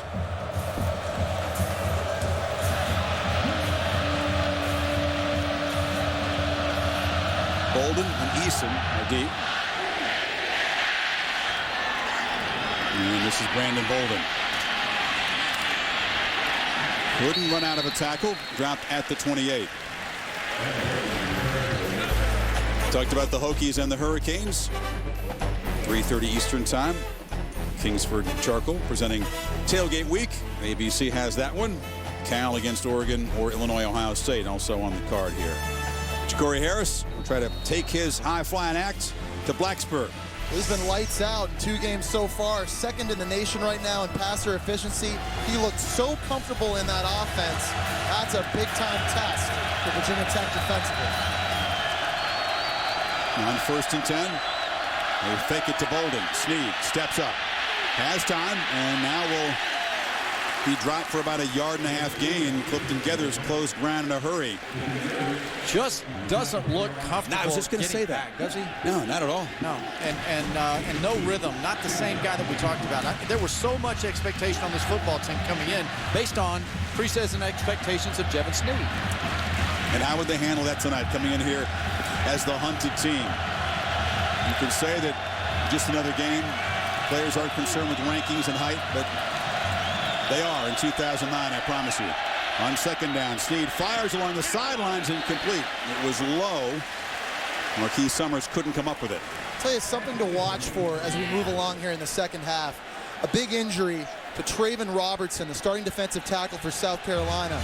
He's out of the game now. They are very, very thin right now at D tackle. Dexter McCluster here on this last play. You know, get the guy the ball in open space. Let him have it. See your guy. Know your playmaker. Know the best guy on your offense. Get him the football. They've been so poor on 3rd down tonight. Just 1 for 6. McCluster was in the slot. Snead harassed and dropped. Matthews got there in a hurry. The ball came loose. South Carolina's got it. They caused a fumble in last year's meeting, and they thought they could do it again. Again, fellas, on 3rd down and long, a different look coming from Ellis Johnson. 2 guys are going to rush on the outside, and watch 3 stay in the middle. 9 guys in coverage. Schematically, Ole Miss does not want to block Cliff Matthews with the running back, and you're going to see him right here run right around Brandon Bolden, and he's able not only to get the sack, but to strip the football out of Jevan Snead's hand for a huge play, giving the offense the football back now in Ole Miss territory. Shaq Wilson got there, the hammer Snead, and now the Rebels defense already down 6. Too much needs to keep Carolina out of the end zone, the way their offense is playing. The previous play is under further review. And they'll check and see if it was in fact a fumble. So while they check the video, we'll take a quick break and come back. Huge review here. Looks like a fumble.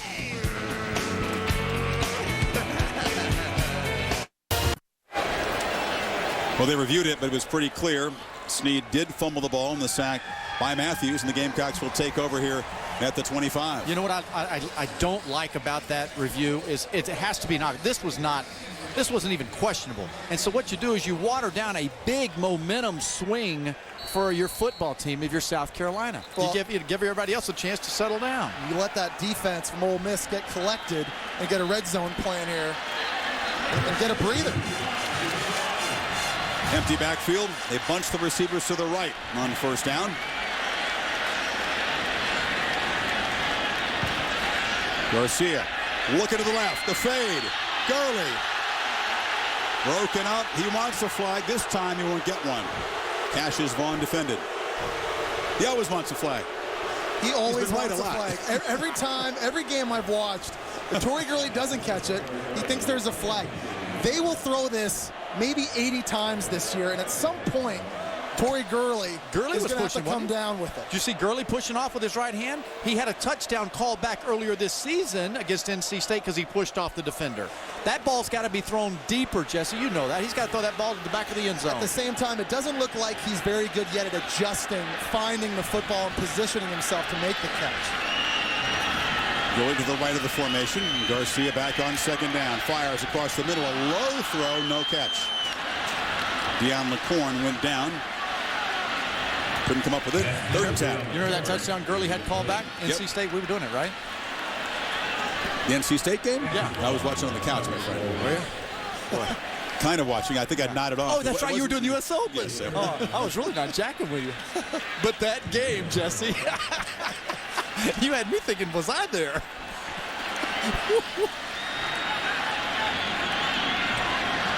Third and 10.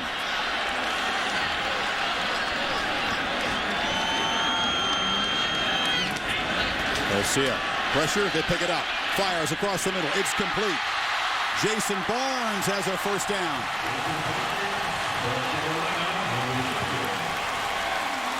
So here we go again. The Gamecocks marching inside the 10. Can they finally cash it in for 6? A really nice job by Stephen Garcia. He misses a throw in the previous play, steps up, keeps his eyes downfield, and finds his target for a big first down.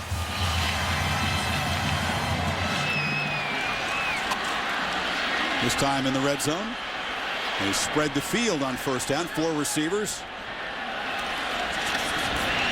Garcia, buying time. He'll run it. Cuts back to the 2.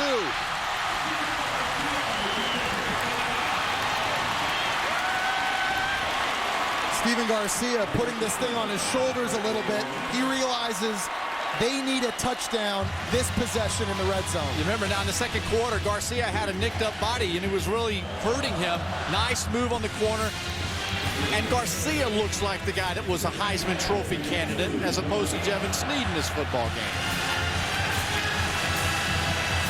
Miles behind DiMarco on first and goal.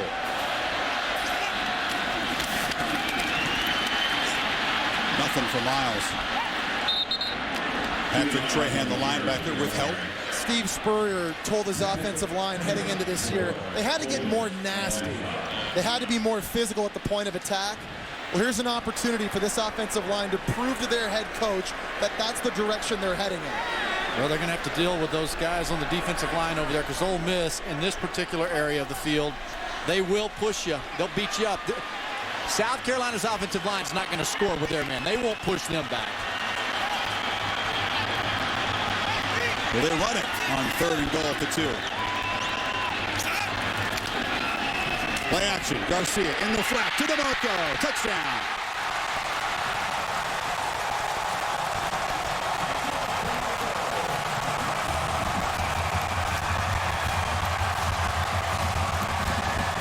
No flags this time. Our first touchdown. As the Gamecocks cash in the Snead fumble.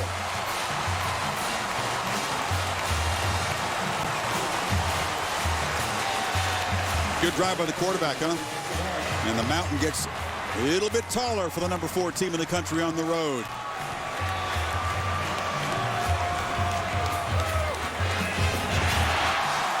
Lanning makes it 16-3. So Jevan Snead, after a very frustrating evening, still has plenty of time. But the hole just got deeper after the first touchdown tonight.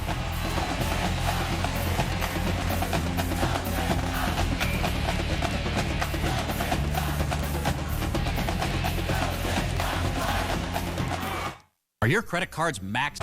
Williams-Brice is rocking now. Gamecocks have put 10 points up in 3:04. 16-3. Coach Nutt's team in a little bit of trouble in Columbia right now. Talked about how this would be a landmark.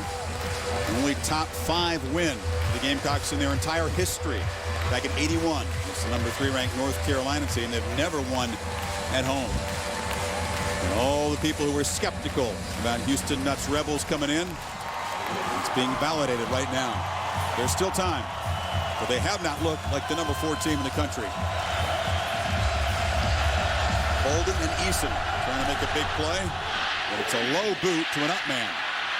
And the Rebels will actually get their best field position of the night up near the 40-yard line now. Reese Davis, what do you have for us?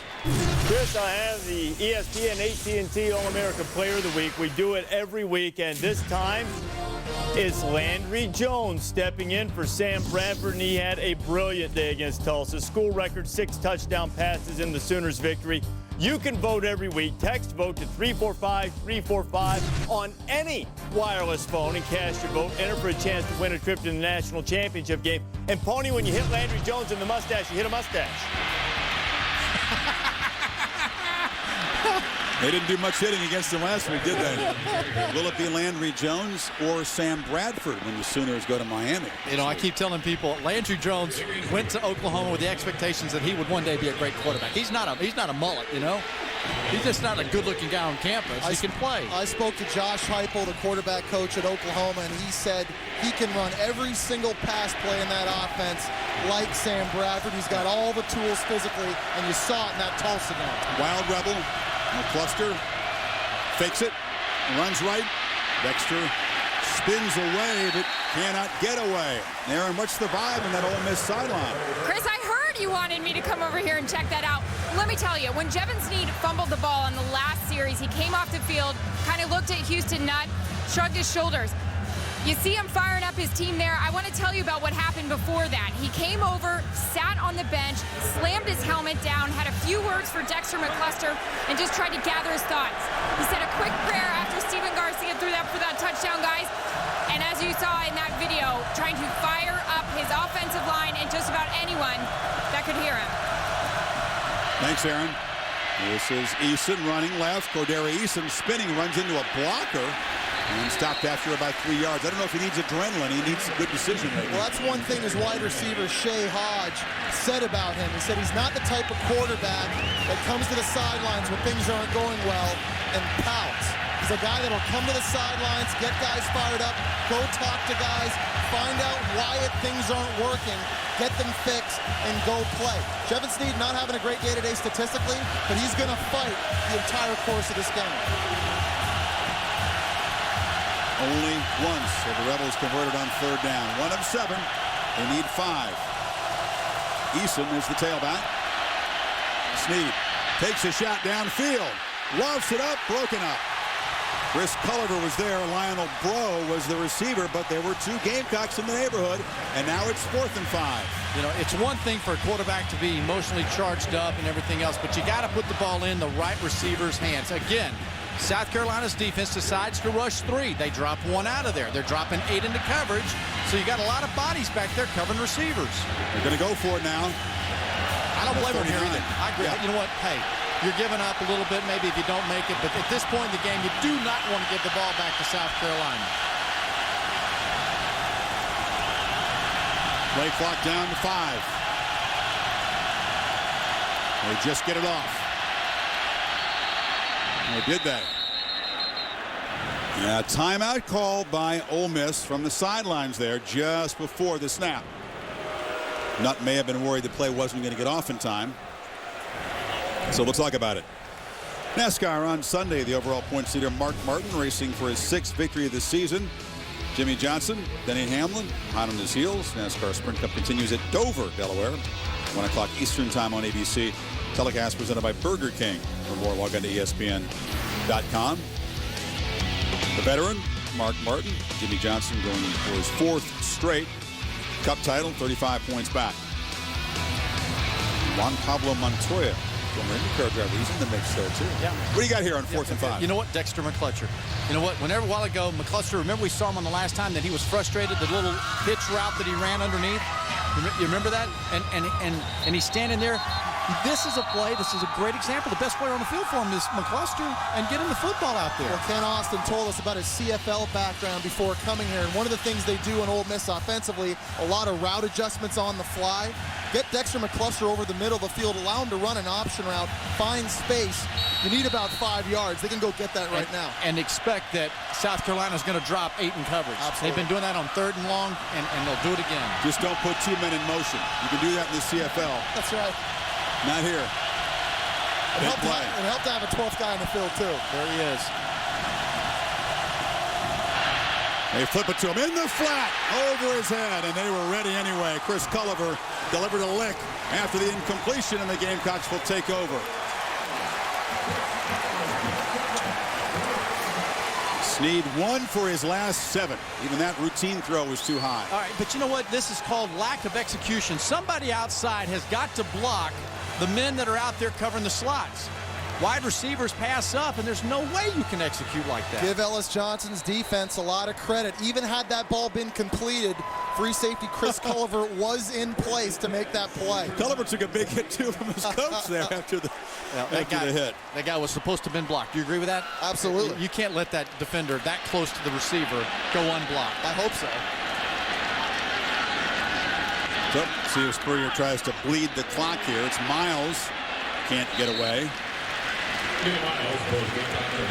Certainly a different-looking Steve Spurrier offense. They had the one big 69-yard play to Mo Brown. It's been mostly the running game and dink and dunk passes. This is the beauty of having your team battle-tested before you get into the conference play. You know what? South Carolina's been there, done that with Georgia and NC State, two pretty good opponents. Ole Miss has. Ole Miss looks like shock and awe a little bit right now. They don't look like they were ready for this type of physicality.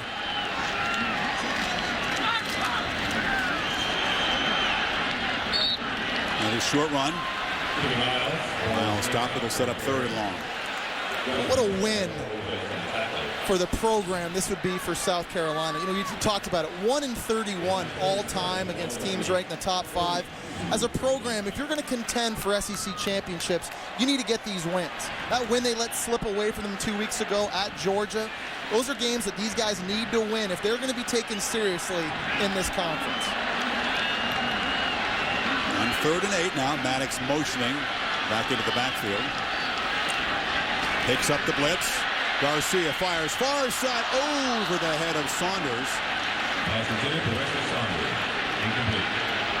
Garcia felt pressure late, got knocked to the ground after the throw. Jonathan Cornell and Mike Backer came on the blitz. And you know what? Cheers to the Ole Miss defense for stepping up, bailing out their offense once again. That was almost a must stop for him, wasn't it? Had to happen. Had to happen. You go for it on 4th down. Your defense has to know and understand the rhythm of a football game. Your offense is struggling. Defense has to step up.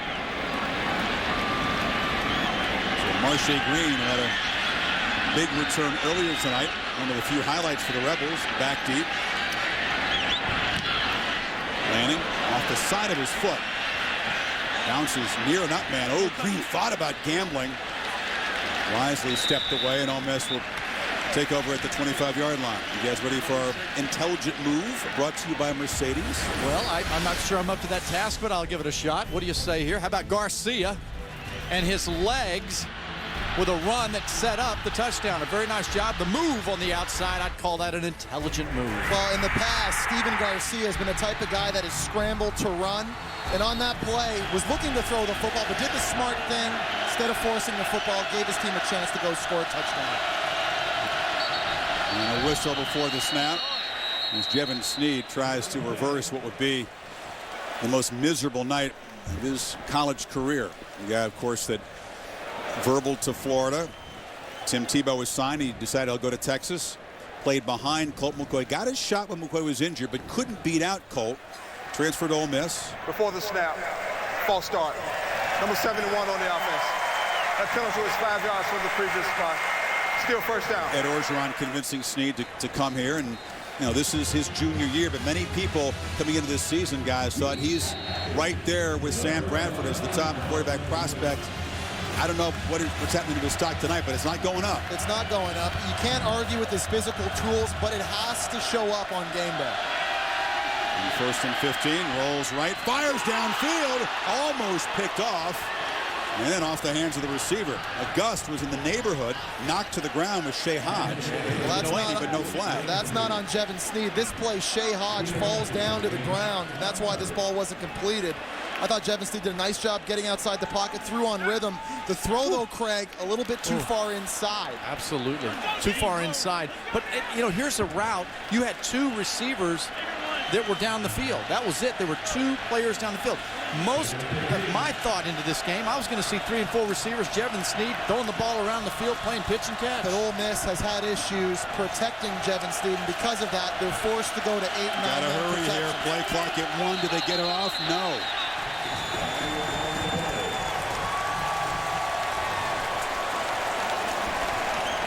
Across the board, it has been a rough night for this Ole Miss offense.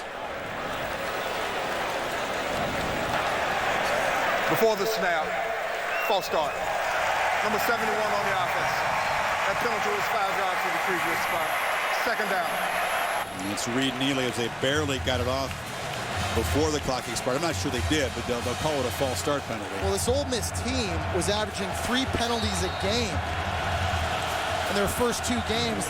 Here they are. They already have 7. And they're going the wrong way in this possession. 2nd and 20 now. Snead airs it out downfield. There's a good throw, but out of bounds.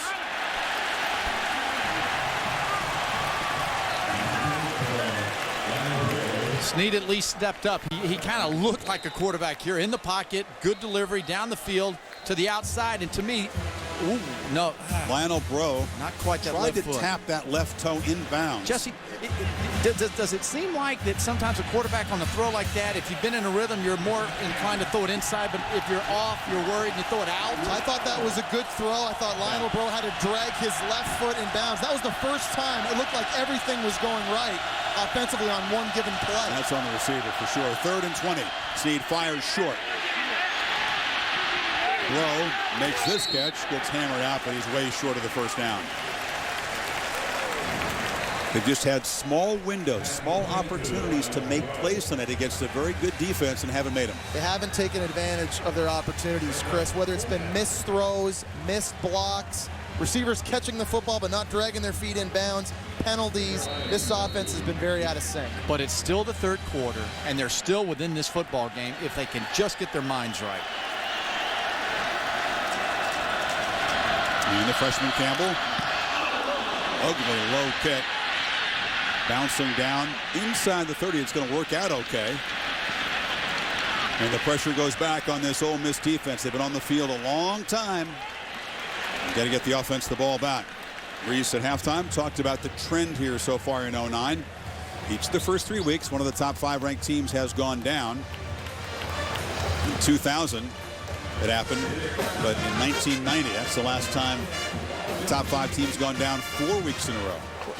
We start the season. Yeah, but we posed the question on this particular game here. South Carolina at home. Why would it be an upset? Just why was Ole Miss number 4? I mean, you know, early in the year we didn't really know about Ole Miss. Proven out. Yeah, I mean, they deserve to be the favorite coming in, don't you think? Just based on what they had. I mean, clearly this team has talent. It's just not clicking tonight, that's for sure. On the reverse, Brown can't get away and is dropped after about 4 yards. I mean, Greg, you have to admit, I mean, with the way they finished this season, 8-game winning streak coming in, talent on offense, talented defensive line. The components are there. It's just not clicking for whatever reason. I don't know. I was at the Cotton Bowl and I stood on the field and I watched them play Texas Tech, and I saw Tech jump out to a 14-0 lead and they quit. Tech didn't want to be in that game. And I see Ole Miss come back and win, and all of a sudden the euphoric atmosphere, all the hype. Ole Miss, top 10. You're not giving them much credit for beating the Raiders. I wanted to see it in this season. Miles can't get away. Again, to remind people, 19 starters, more than 30 players, flu-like symptoms, perhaps the swine flu. They haven't given official diagnosis. So many guys missing practice, missing games, and that's something that Houston Nutt brought up. You're not trying to find excuses. It was an awkward September schedule for this team. First game on a Sunday against Memphis. They get a bye week. 18 starters out for 9 days because of the flu. Then they're playing on a Saturday and now a Thursday. It's been an awkward September. But they are getting worked over tonight. All credit to South Carolina. 3rd and 5. Garcia running out of time and running near the sidelines. He will not get that first down. Smart football play. Garcia not running out of bounds. Clock keeps rolling. Just the whole mindset of Garcia. He's just in the feel of this football game. He's playing a lot more sound, and I think because of that, Steve Spurrier has a lot more confidence in the play calling. He feels like he can open that playbook up and put the game more on his shoulders, even a headsy play like that. No, they don't get the first down, but the clock is moving down, like you said. He's managing this football game extremely well. Marshay Green back.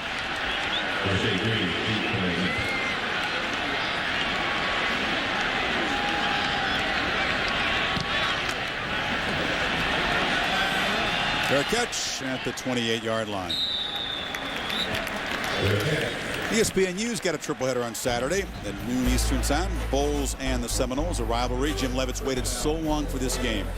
So long to get a shot at the Noles, and Matt Grothe goes and has a career-ending knee injury. It's tough luck for USF. Sure is. I mean, they were very excited this year. They have both Florida State and Miami on their schedule. They had a chance to play with the big boys from the state of Florida.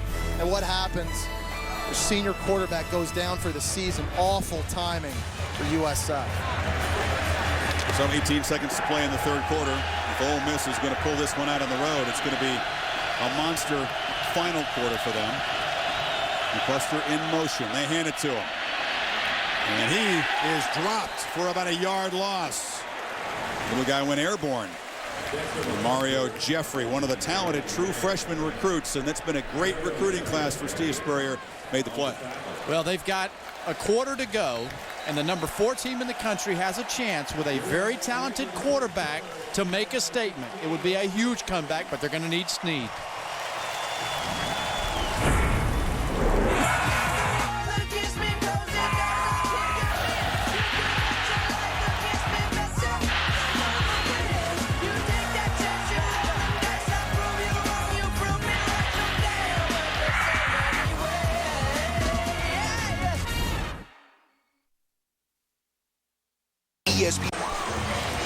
End of 3 quarters here. A frustrating night for the Ole Miss offense. And if you're Jevan Snead, you've waited ever since the Cotton Bowl victory for this night. It just has been a nightmare so far.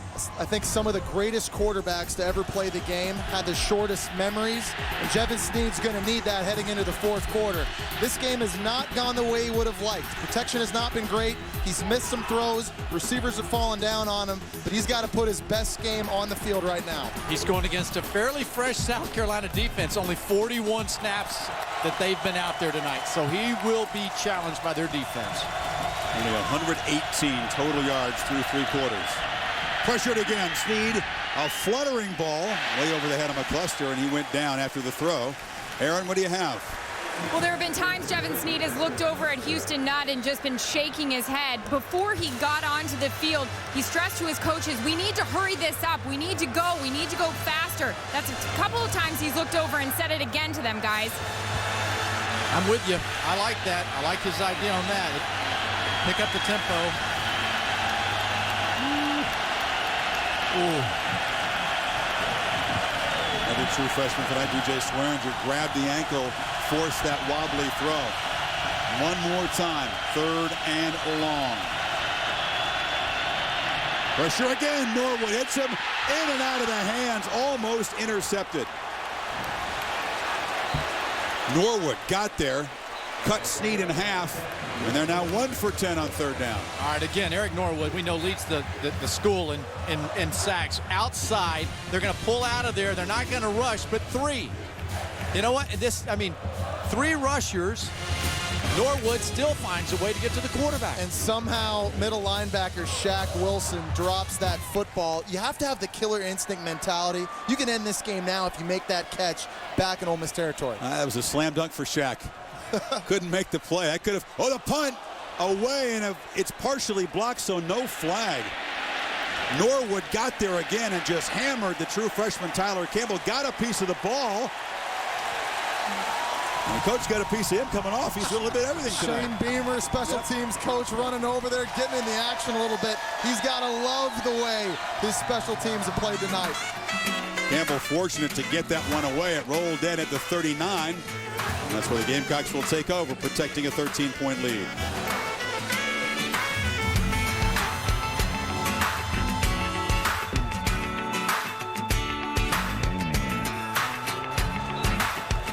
It's out. The SEC on ESPN. This is Kingsford Tailgate Week. Kingsford Charcoal presenting it. Burger grilling earlier today here. And South Carolina defense has put Jevan Snead on the grill and turned up the heat here. Very close to being a bonehead play that would have been a 15-yard penalty and a 1st down for Ole Miss, but Eric Norwood just, we think, getting his fingertips on the football. That's the ruling there. Tough to tell. Yeah, but the official in the background, look at him immediately. The official, that's probably one of those just where you hear it, right? You hear it and you look at the ball flight, the way it's spiraling. Campbell didn't complain, the punter. So it's Garcia back to work at the 39. They're going to throw on first down.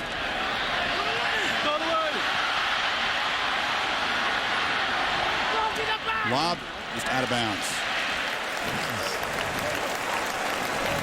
Smart play by Stephen Garcia. I would argue that in years past, he may have taken a sack there. He may have tried to force a football there. But you see, again, an example of the game management, what he's learned to do to help his team stay in games. Avoiding a bad play.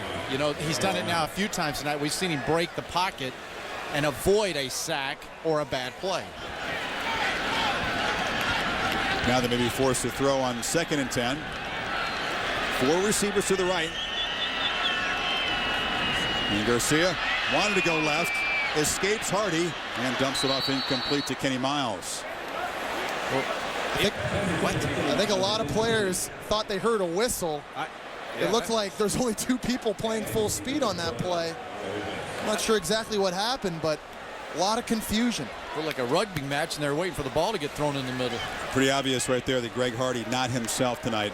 He's had that ankle problem. The guy that had 8.5 sacks on a broken foot last year. Had to sit out Saturday, but he'd hoped to be closer to 100%. He's trying to go, but not himself, clearly. So 3rd and 10. Miles to the right of Garcia. Rebels rush 5, and it's a draw. Miles gets away, doesn't get the first down. Judging by that play call right there, Craig, you think that Steve Spurrier understands his defense is playing a great game right now. If they can punt the football down and pin Ole Miss back deep in their end, he loves the way his guys are doing it on the defensive side of the ball. A couple of incompletions, though, didn't do much to bleed the clock on that possession. No, it sure didn't. But I tell you what, Jevan Snead and that Ole Miss offense, they ought to be huddled up together with a fire in their eye. Now it's really getting serious, right? I'm telling you, boys, you're getting down there now. Haven't had it very much. Haven't done very much with it.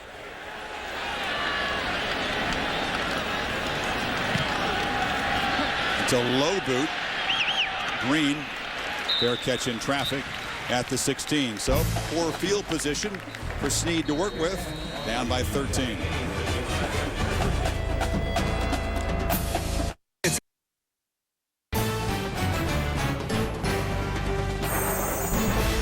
ESPN's College Football Primetime is presented by Applebee's, it's a whole new neighborhood, and in part by Nissan, proud partner of the Heisman Trophy.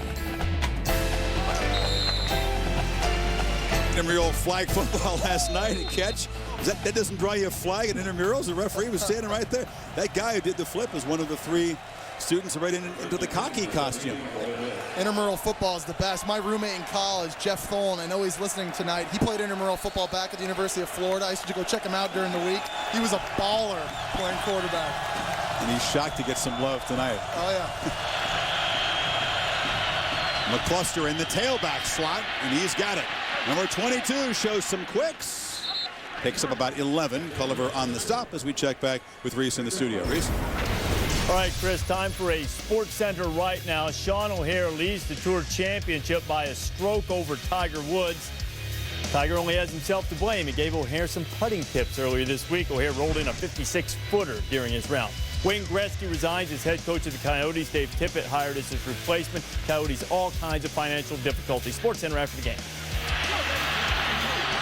Reese, thank you. They've gotten a spark here. McCluster at the tailback position for the 2nd straight play. Somersaults after about a 7-yard gain. Well, Ole Miss's offense is making huge strides in this series right here. Their previous 2 series were 41 seconds and then 40 seconds.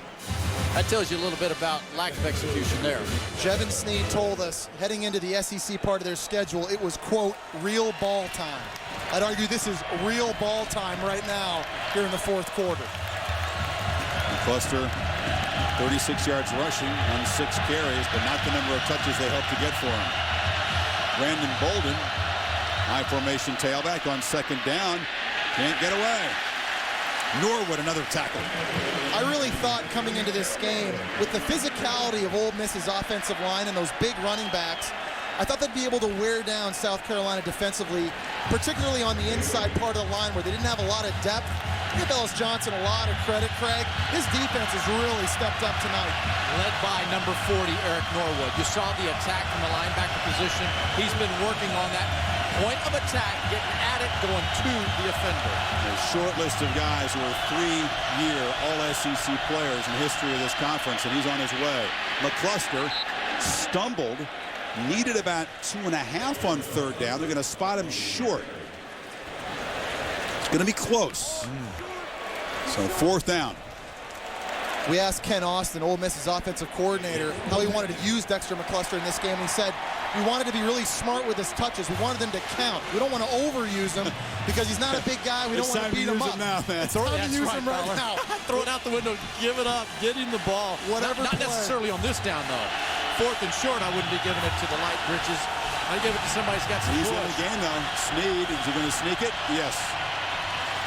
And Snead, 220 pounds, leans across the 40 for a 1st down. Aaron? It's just an observation from the sideline. This Ole Miss offensive line is worn out. Guys are starting to put their hands on their knees, just bend over, gasping for breath. Tired guys over here. Aaron, they haven't been on the field that much. Again, some of these guys have missed practice time with the flu and all that. They did play on Saturday, short week. It's the defense that should be tired, not the offense. Fresh set of downs. McCluster out of the backfield. He gets it again. He's not tired. The fresh, quick legs of McCluster picks up almost 10. You hold your breath when you watch Dexter McCluster run with the football. He's got that game-breaking speed, and it's obvious. But, Craig, we talked to the guys about the flu, and they said the hardest part about it was the conditioning they lost. Yeah, absolutely. And yet, when you're talking about defending against a great player like McCluster, you better see a lot of pursuit, right, Chris? Guys coming from inside out. He was hit hard by the flu. McCluster is one of the few guys that had to spend a night in the hospital because his fever was up at 104. He's the quarterback in the Wild Rebel. Hands the ball off. So now they start to get the wrinkles here. Jesse Grandy, a wide receiver, came on the carry, and they get about 4. To answer your question, you're right. It takes time for the body to fully recover. But I don't believe that that's an excuse that Houston Nutt will have coming out of this game, that it's a lack of body and strength. I think it's just lack of execution. And don't forget, methodical Houston Nutt. He's liable to throw one deep on you at any moment. Snead bumping into his man as he went back, but has a man wide open, and it's Markeith Summers to the end zone.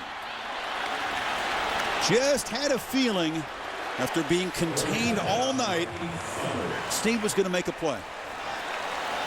Didn't look pretty at the start. He bumped into a blocker, getting back there in a 3-step drop. Give Jevan Snead a lot of credit because you're right. His timing gets knocked off right away by his fullback, Derek Davis, but he's able to keep his eyes downfield. And Markeith Summers just gets behind the secondary. Where was the coverage? Fell asleep. Second touchdown for Summers. Rebels having to rush a man out there for the extra point try. 85 straight for Joshua Shene. Make it 86. So, such a frustrating evening for this Ole Miss offense. But suddenly, there's life. And the Gamecocks, who couldn't put them away, are now up by just 6 after this Summers touchdown.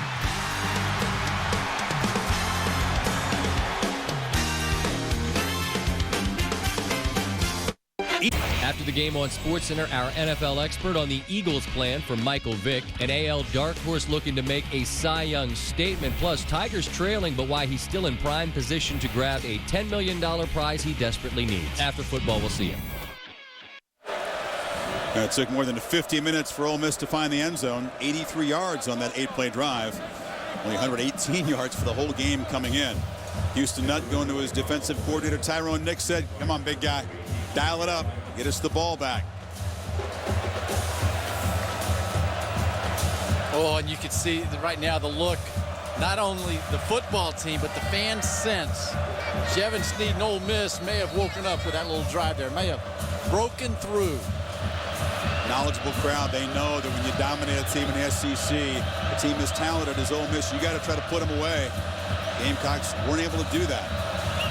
Now it's just a 6-point game as Andrew Ritter boots it deep.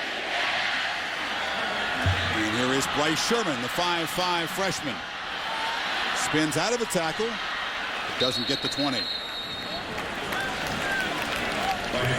Another reminder that number 9 Miami visiting the Hokies on Saturday. Ja'Cory Harris on a hot streak rolling in. It's Bud Foster's defense. Some will see Cal, Oregon, a very important game out there in the Pac-10. Illinois, Ohio State, and Big Ten country. More log on ESPN.com. Virginia Tech, very uncharacteristic on defense this year. They've allowed 14 runs of 15 yards or more. That's the most given up in the country. You would not expect that from one of their defenses run by Bud Foster. You heard Mark talking at halftime. Some ugly stats on run defense. Another first down throw from Spurrier and another incompletion. They're being aggressive, but they're not bleeding the clock much with the lead here. Their last possession, they had an incompleted pass on second down, and they had a 7-yard run. And minute 9's all they chewed up. That's it. Again, I think you're seeing Steve Spurrier more confident in his quarterback to put the game on his shoulders. It's up to this offense to respond with a huge drive right now. They got to deal with that defensive line if they're going to do it, running or passing. Hardy playing in that bad ankle, got the pressure on the first down miss. Garcia in traffic, just throws it low to Brown. He's missed his last 5.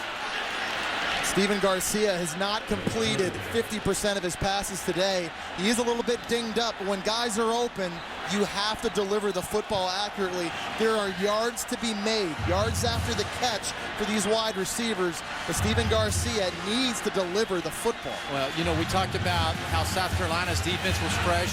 Now all of a sudden you've got an Ole Miss defense that's had a lot of break time sitting on that bench. They're fresh.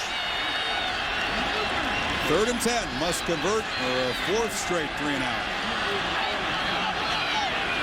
2 on the play clock. 1, you just get it off. Garcia has protection this time. Flips it across to Brown, who bobbles it. That may have cost him the first down. Had to collect the football on the carom, and Alan Walker stopped him. It's not going to be very difficult for this Ole Miss defense. If they get South Carolina in 3rd and 10, they can afford to play those big zones, drop 8 guys and allow everything in front of them and just play downfield and make tackles. Still have a clean catch. I think he makes the first down. That's a great point you make there, Chris. But, you know, here's an offense that turned over and converted 3rd down 6 of their first 12 or 13 times. And now the last several series when it's 3rd down, they can't get it done because it's 3rd and long. Yeah, they checked out. Clock running inside of 9 minutes. Marshay Green stands at his 30. And it's off the side of Lanning's foot. Green on the hop. Takes it at the 25. He'll throw a flag. He called a fair catch, but then didn't field it. Can't grab it on the bounce. I believe that's what the flag is. Ugly punt, but it'll be effective. See how Ole Miss's offense is able to respond now. See if they've kind of lit that fire underneath them. See what kind of rhythm Jevan Snead's able to get into here on this series. The receiver gave an invalid fair catch, then ran with the ball. Delay a game on the receiving team. 5 yards from the end of the kick. First down. No, I think he was just saying get away from it. That is not a fair catch signal. Wow, that's sure not, is it? That's the universal signal for get away from the ball.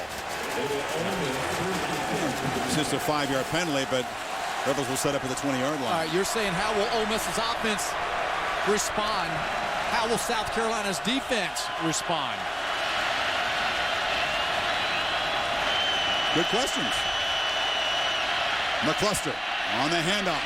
Gets ahead of steam.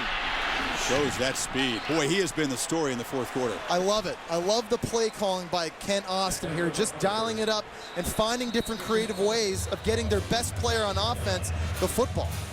He lost his shoe, which is why they're Hurley trying to put it on. And meanwhile, man down on the field. It's Culliver for the Gamecocks. Junior free safety. Took him a long time to get McCluster involved at the tailback position. Their whole offense, it just didn't get going early on, right? And so the first half, they sat on the sidelines most of the game, and it was 3 and out. Now you've got McCluster back there, and it's you know, when you've got the speed right here that he has, McCluster forces the defense to turn and run, and they lose their lane responsibilities. He's such a dominant player, and last year him and Percy Harvin were the only two guys in the SEC to be in the top 10 in rushing yards, receiving yards, receptions, total yards. He's a dynamic playmaker that Ken Austin, the offensive coordinator at Ole Miss, understands right now with the game on the line, he needs to force feed him the football. Now, before Nutt arrived and brought the wild rebel from Arkansas, McCluster didn't do much running. He had 14 rushes the first 2 years here. Last year, rushed for 655. Tonight, hasn't got a single pass as a receiver. It's been always a runner. It doesn't matter what you've done the first few quarters of a football game. There are 4 quarters for a reason, right? You play the 60 minutes, and that's why Ole Miss now has a chance late in the 4th quarter. There's a whistle now.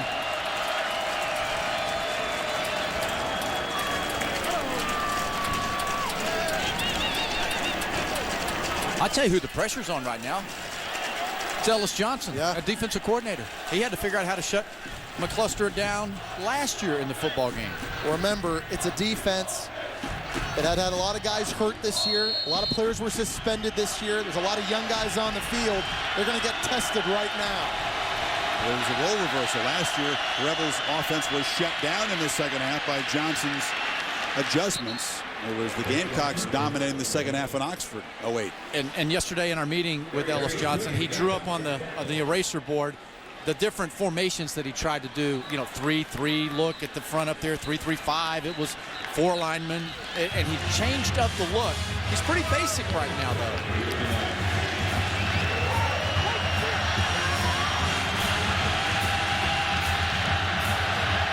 Buster got 6 on first down. He's still in the game, tailback position. That's Hodge in motion. Dexter again. Keeps those quick feet moving, only gets a couple to be 3rd and short. Ken Austin had told us that he wanted to use Dexter McCluster wisely. I don't think he wanted to run him in between the tackles and let him get beat up, but out of necessity right now, it's interesting.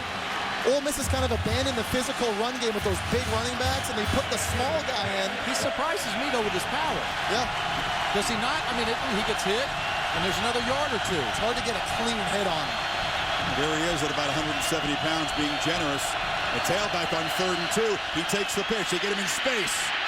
McCluster fighting for the corner. Doesn't get the first down. DeMario Jeffrey, talented true freshman, staying at home there. It'll be 4th down. And you know what? You're talking about great effort by this South Carolina defense, because when you've got open space right here, this is tough. Was there a face mask involved? It looks like he turned his head. Absolutely. Grabbed the mask, turned the head. Matthews was there. They didn't catch it. So Ole Miss in a punt formation on 4th and 1.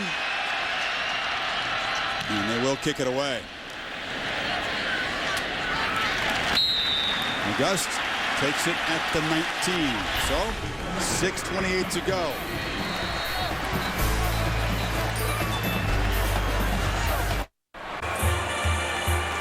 Gamecocks sitting on a 6-point lead. They have the ball with 6:28. Did Matthews grab the face mask of McCluster in that previous play? It wasn't called. I absolutely believe this is a missed call here. There's a grab underneath on the face mask. The head turns. At the end of the rule, it states, when in doubt, if there's a question, it's a penalty. That's a missed call. And a 15-yard penalty. Yes. No call. Gamecocks take over at the 19. This is Kenny Miles, a first down run this time. Not much there. Aaron, what do you have? Chris, we just found out while Ole Miss was on offense, their entire power was shut off over here on their sidelines. No signals, no plays, nothing was coming down from the press box. I was asking some of the people over here, how are they getting plays or anything? And they said they weren't. They just did their own over here on the sidelines. Power is restored, by the way, so we're all good. Oh, that's good. Good to hear, because if one side loses power, the other side's got to take the headsets off, too, by rule. 2nd and long again. 4th possession in a row. Run it. They fake it. Garcia may end up running it, and he'll take another sack. Short loss. Juan Scott got him. I really think you got to bleed the clock right now if you're South Carolina on offense. And Craig, we've documented it all night. This is a very good defensive front they're going against. It's not easy, but with the game on the line, less than 6 minutes now, bleed the clock. Don't play to lose. No. And I think that's part of what Steve was saying, Spurrier, the last 2 possessions. We're going to throw it on first down. We're going to be aggressive, but it wasn't working. Do you agree that Houston Nutt should have punted the ball there in 4th and 1? Yes, I do. Yes. Absolutely, just for this reason right here. You know, your defense is stuffing them.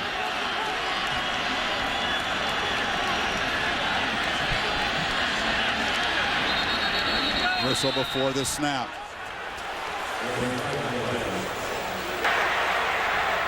Prior to the snap, delay of game.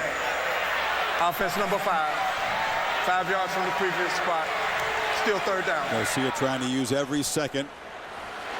Takes 5-yard penalty. Makes it even tougher. It's the little things that hurt you and bite you. Dropping interceptions, penalties. The really good teams don't do that. They don't lose games for themselves. And right now, South Carolina is really making it hard on themselves to stay on top and win this thing. How cautious will they be now on 3rd and 14? Screen. Pressure. Garcia drops.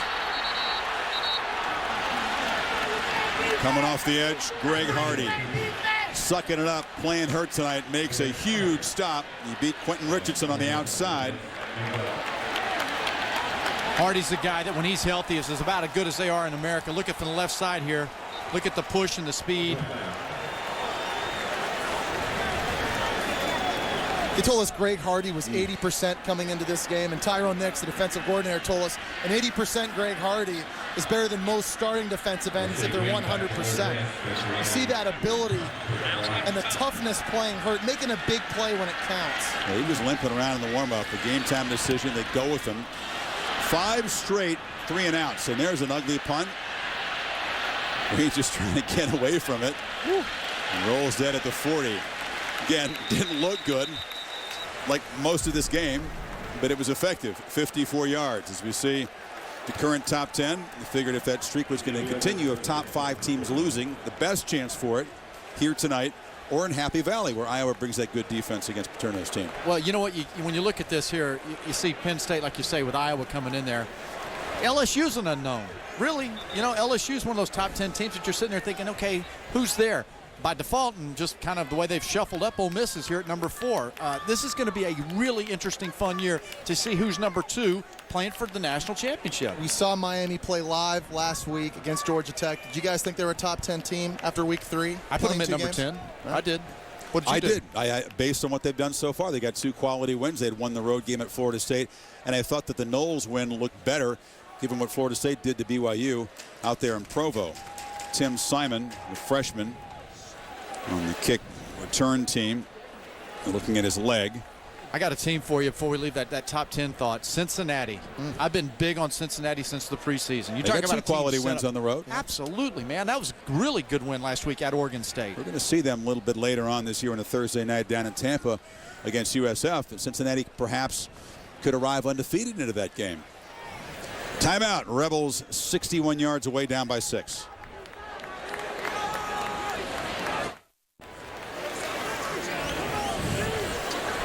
So Tim Simon, the running back, who's on the punt return team, looking at that leg.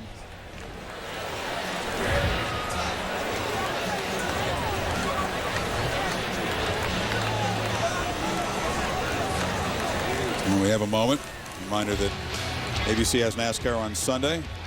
Mark Martin's got the points lead. Jimmy Johnson very close behind. In Dover, Delaware. Coverage begins Sunday, 1 o'clock Eastern time on ABC. Telecast presented by Burger King.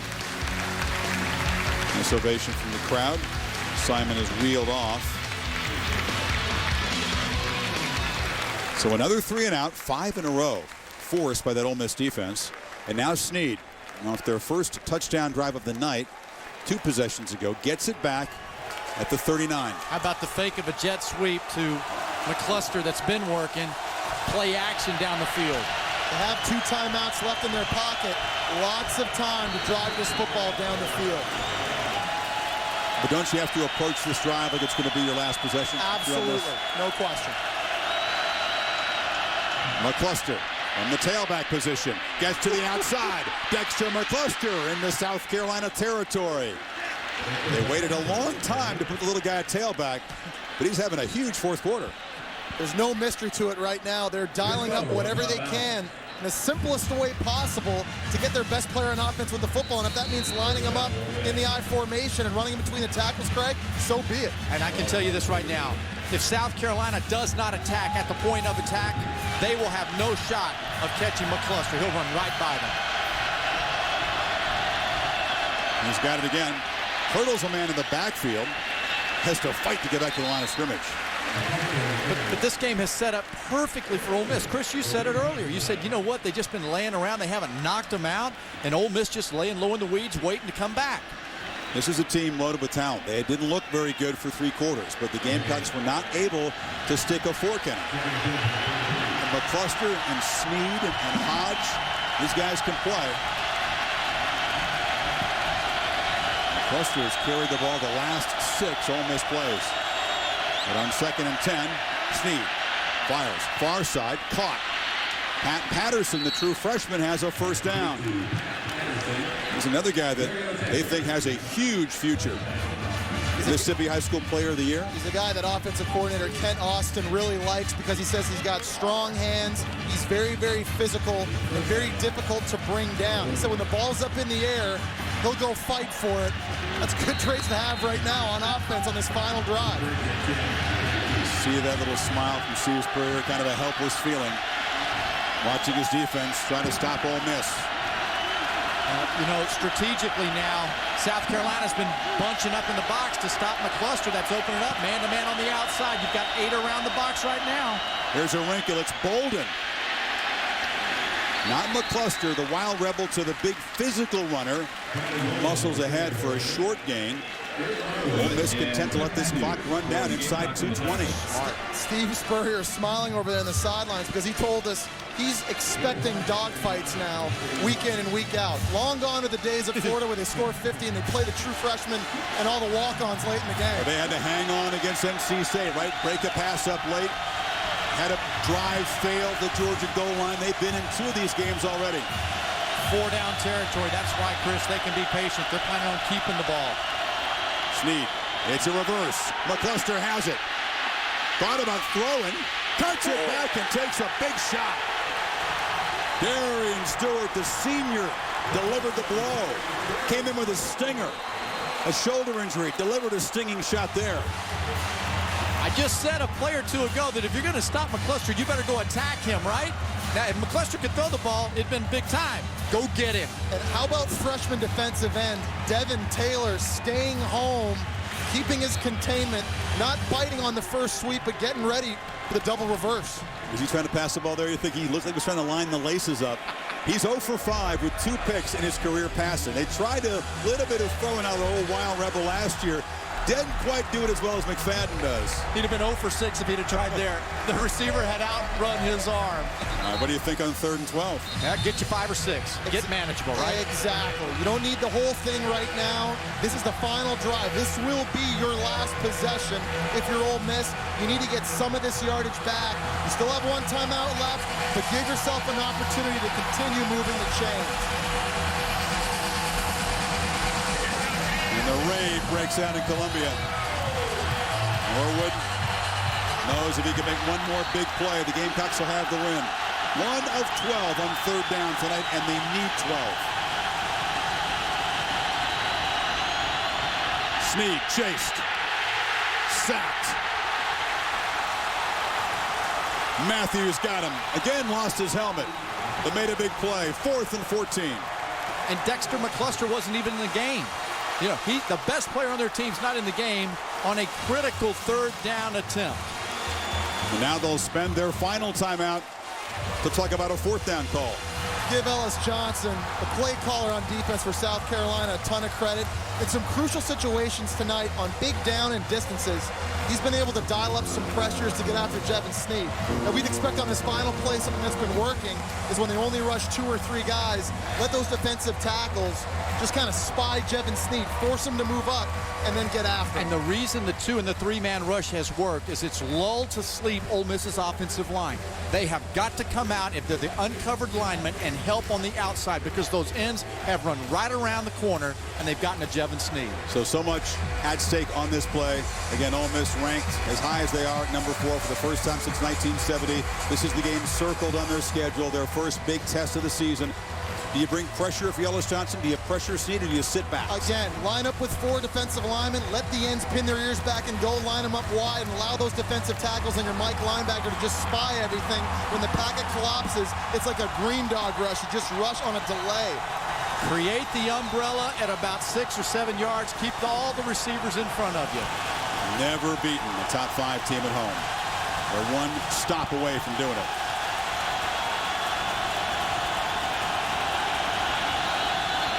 And the Rebels out of a timeout and an extra man on the field.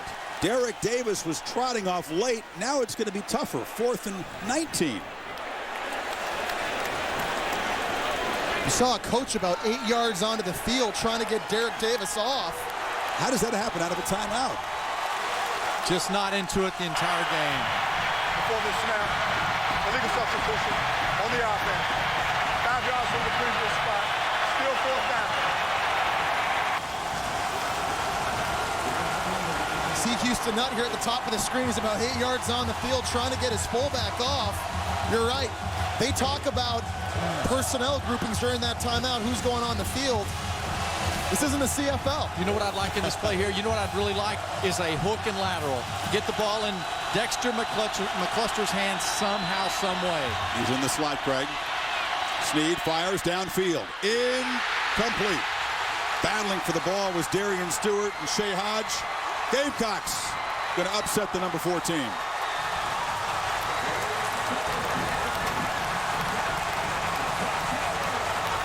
There's a flag down. So hold on. Near hash mark in conference.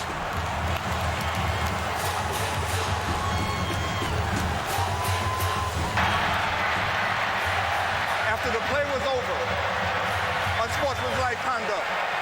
Number 40 on the defense, taking his helmet off. The penalty is 15 yards from the succeeding spot. 1st down. They got Eric Norwood after the play. I guess he's entitled to feel good about himself after this effort. He's had a monster game. He's made big plays. This defense has stepped up when they needed to. What a win for the program. Only the 2nd time in school history they've beaten a top 5 team. Had to have it in the SEC race. Had a chance to win at Georgia. It slipped away. They knew they couldn't drop to 0-2 in the conference. And for Ole Miss, they're not going to get that first 3-0 start since '89. They'll drop to 0-1. Got to go to Vanderbilt next week. And then the game that everybody down in Oxford have pointed to for a long time. Crimson Tide coming there. You know what? Ole Miss will have a fine football season. This is a football team that just hasn't gotten it on track yet. All of the distractions and the things that we talked about earlier. But rest assured, Ole Miss is a good football team, and Jevan Snead will come on. Let me ask you this question. South Carolina was 1 play away from beating a ranked Georgia team on the road. How good is South Carolina? I think they're a top 15 football team, easily. Okay. Easily. They also came close to losing to NC State, the game that you guys saw. They won, but they won. They did. While you were on the couch watching U.S. Open, they did win. They won, and they lost to Georgia. They did. Wrangler 5-star player of the game, Stephen Garcia. It wasn't always pretty. Doesn't complete 50%. 220 yards and a touchdown. And they just bring those automatic goalposts down. and the players are rushing the student section as Aaron Andrews fighting to get near Steve Spurrier on the field. Clock ticking down to 5 seconds. frustrating night for Jevan Snead and a good one for Steve Spurrier. Aaron? Coach, I know you've been a part of some pretty big wins in your career, but this is the first time you've beaten a top 5 team at home. What does that mean? We beat Kentucky here a couple years ago, but our defense was really sensational. Our offense, we couldn't make a first down in the fourth quarter. That defense, what was key in getting pressure on Jevan Snead all night? All of our players played their assignments very well tonight on defense. And really proud of our entire team. It's a good win for South Carolina. Hopefully we get a little bit of offense going, but it's a great win for all of our fans and the university. All right, Coach, thanks. Chris? You knew he wasn't going to be happy with the win because the offense wasn't good. The Gamecocks have righted the ship. South Carolina State and Kentucky, the next 2 games that got them here at home. Don't blow what you did tonight. Savor that fact. Whether Ole Miss really was a top 5 team in reality, that's for you to decide. They will certainly be dropping out of the top 10 after this loss. 16-10 South Carolina Sports Center coming up next. John Anderson and Scott Van Pelt. ESPN News, we have post-game extra. This has been a presentation of ESPN, the worldwide leader in sports. Craig, Jesse, and Aaron, our entire team in Columbia. I'm Chris Fowler. So long for now. The Rebels go down. Gamecocks win at 16-10.